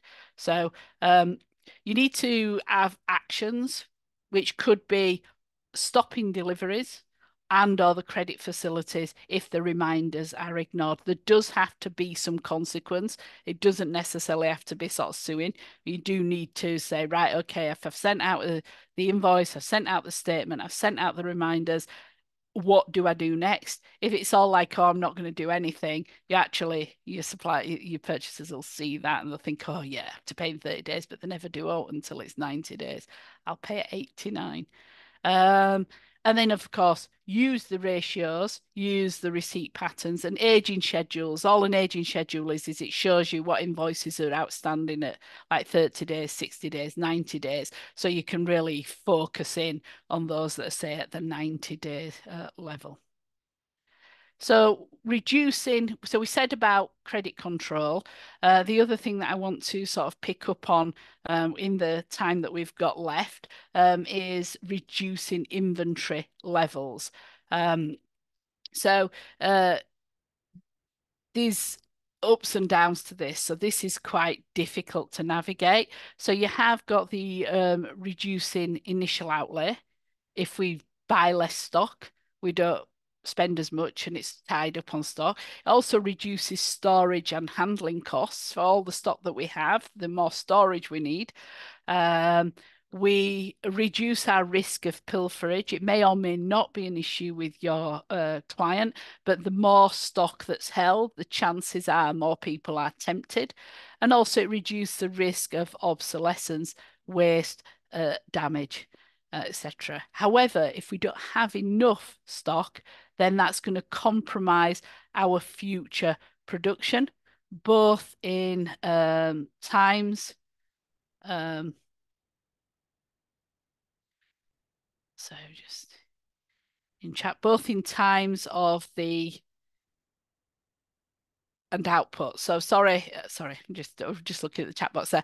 So if we don't have enough stock, it might take us longer to deliver on a client order. It might actually reduce the amount of client orders that we can send out. We might lose customer goodwill because we're not there to respond in a way that we want to.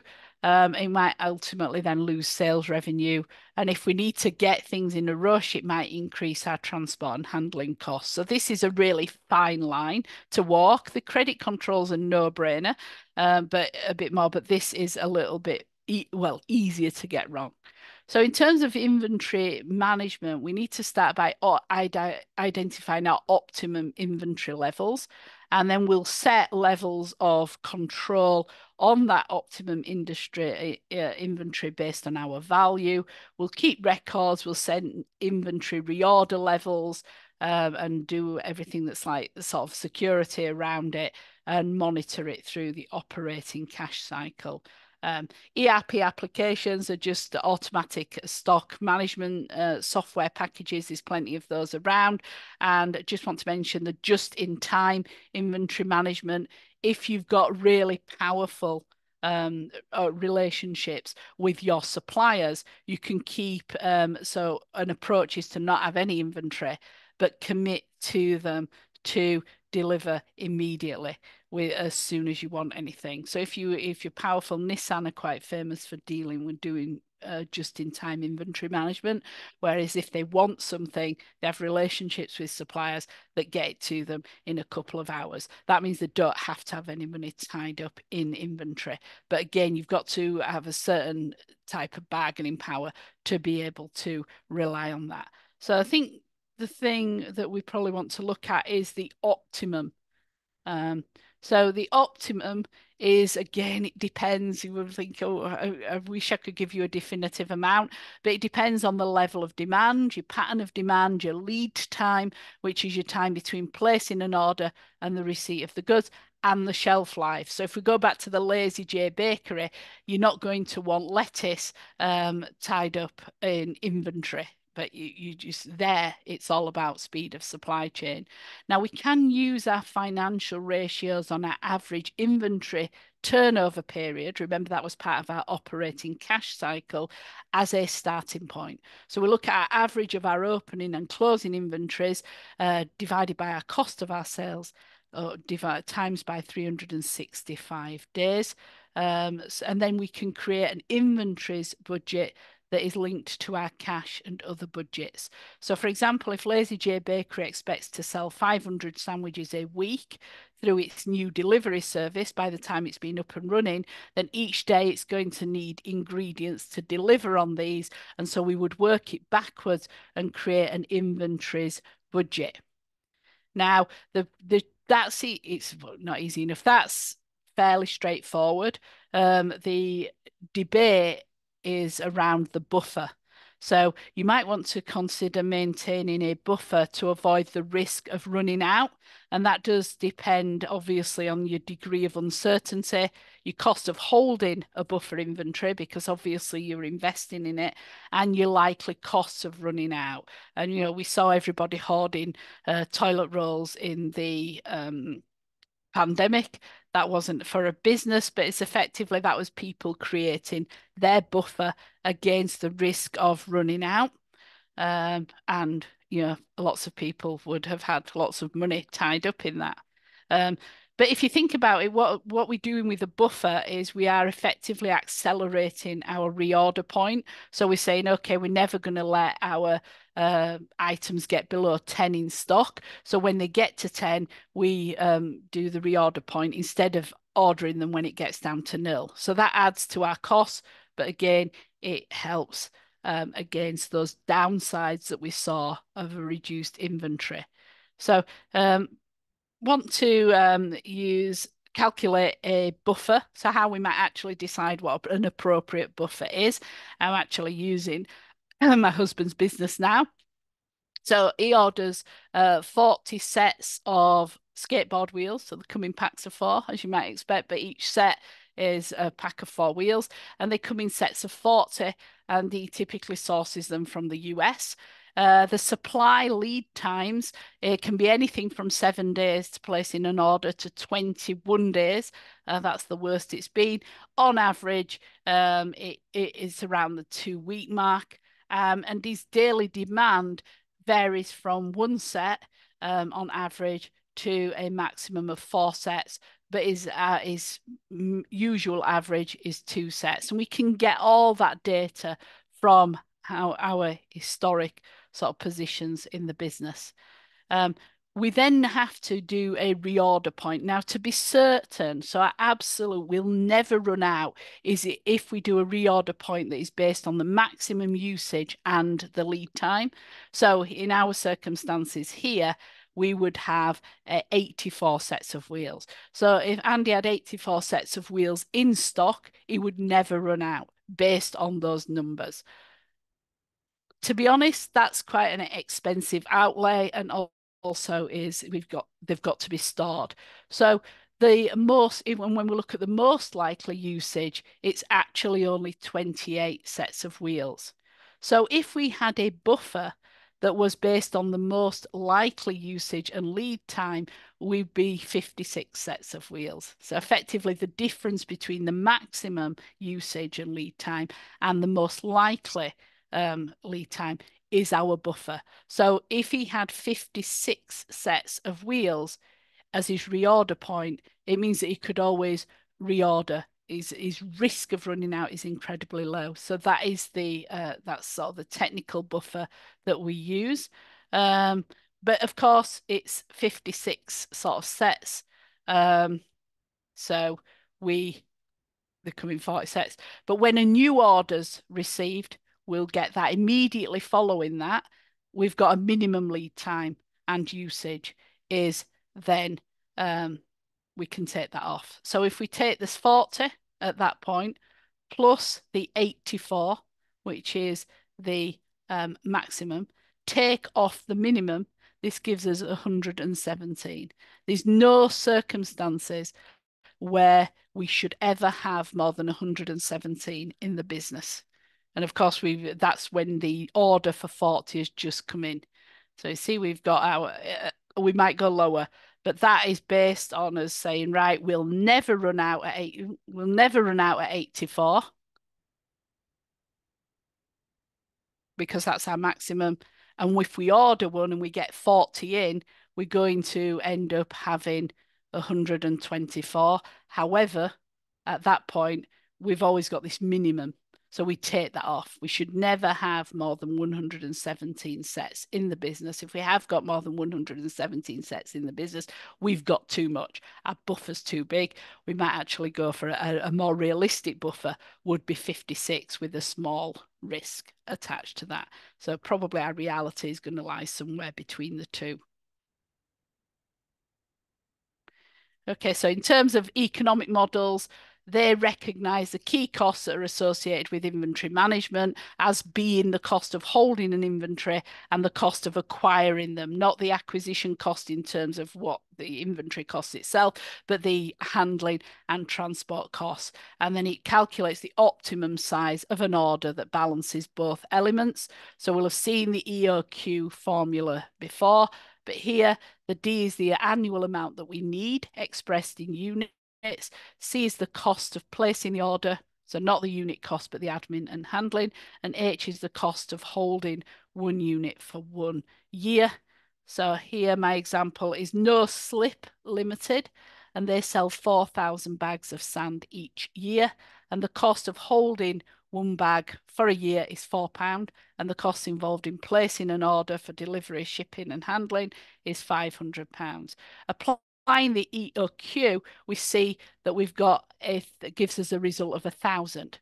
That means that if we sell 4,000 bags of sand a year and our EOQ model gives 1,000 bags, we should order bags of sand 4 times a year in batches of 1,000 bags in order to meet our sales demand. So rather than buying, I don't know, ordering a 250 a month or something like that, we would just do it in 4 bags.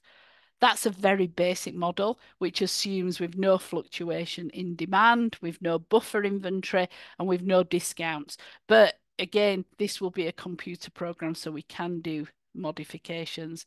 And in reality, this is quite used often in practice. But this is all about this is about reducing sort of your transport and holding costs by not doing too many small deliveries. Okay, and in terms of controlling, I don't think we have much to say about that, just about the ABC system of inventory control, because not all inventory is created equal. So at the Lazy J Bakery, patisserie grade chocolate is far more expensive than flour. So you're going to want to control that inventory of chocolate more. And so ABC, we effectively throw all our inventory into one of 3 categories. A being where it's relatively few in quantity, but has a large proportion of our value in the goods that we ultimately sell on, down to category C, which is numerous but of low value, like washers or screws or something. And the B is in between. And then we can sort of focus our management time on category A, because that's the one which we don't want to mess up. Does it really matter with category C if we've got like 1,000 screws instead of like 1,200 or vice versa? But we can make a real difference with A. That's that. I'm very aware of the time, but I think I can just about do it. So the third one was delaying payment to suppliers. The good side of that is we've got some interest-free borrowing, and we have improved purchasing power because we've got our cash with us for longer, and it can be more convenient for us. But the downside is that is going to cost us because perhaps we get higher prices because we can't get cash discount. We might not have availability to credit because our suppliers are fed up of us. Might damage our reputation. People who don't pay can sometimes have a reputation of being in financial trouble when they actually are not. And these can be administrative costs because you're fending off your suppliers all the time. So this is the first time we've really seen where the delay in pay, the balance, there's far more negatives than there are positives.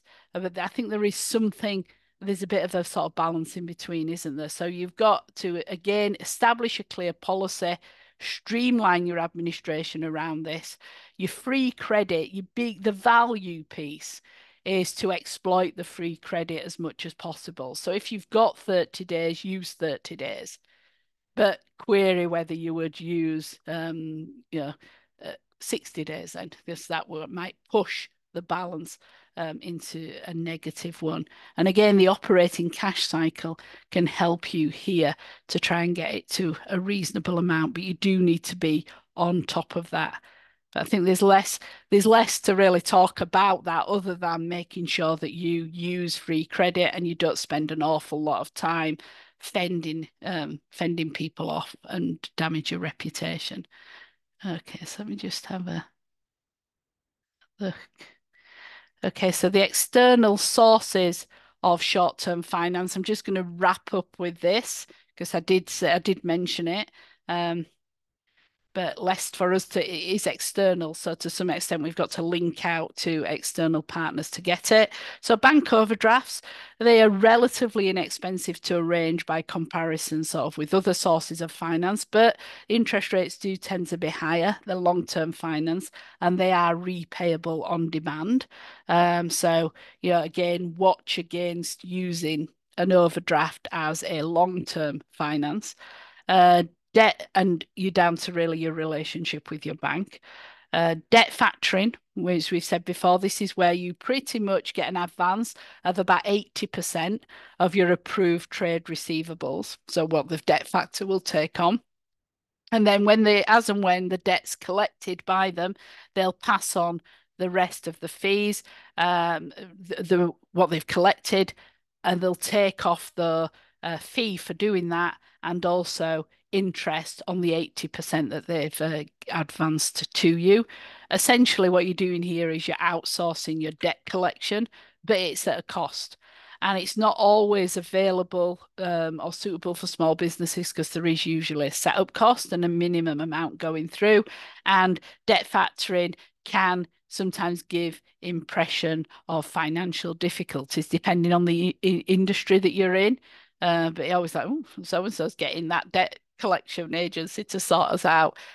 Can be quite surprising. But in this day and age, debt factoring is quite common. As I say, for small businesses, it might not be financially viable, or they might not take you on.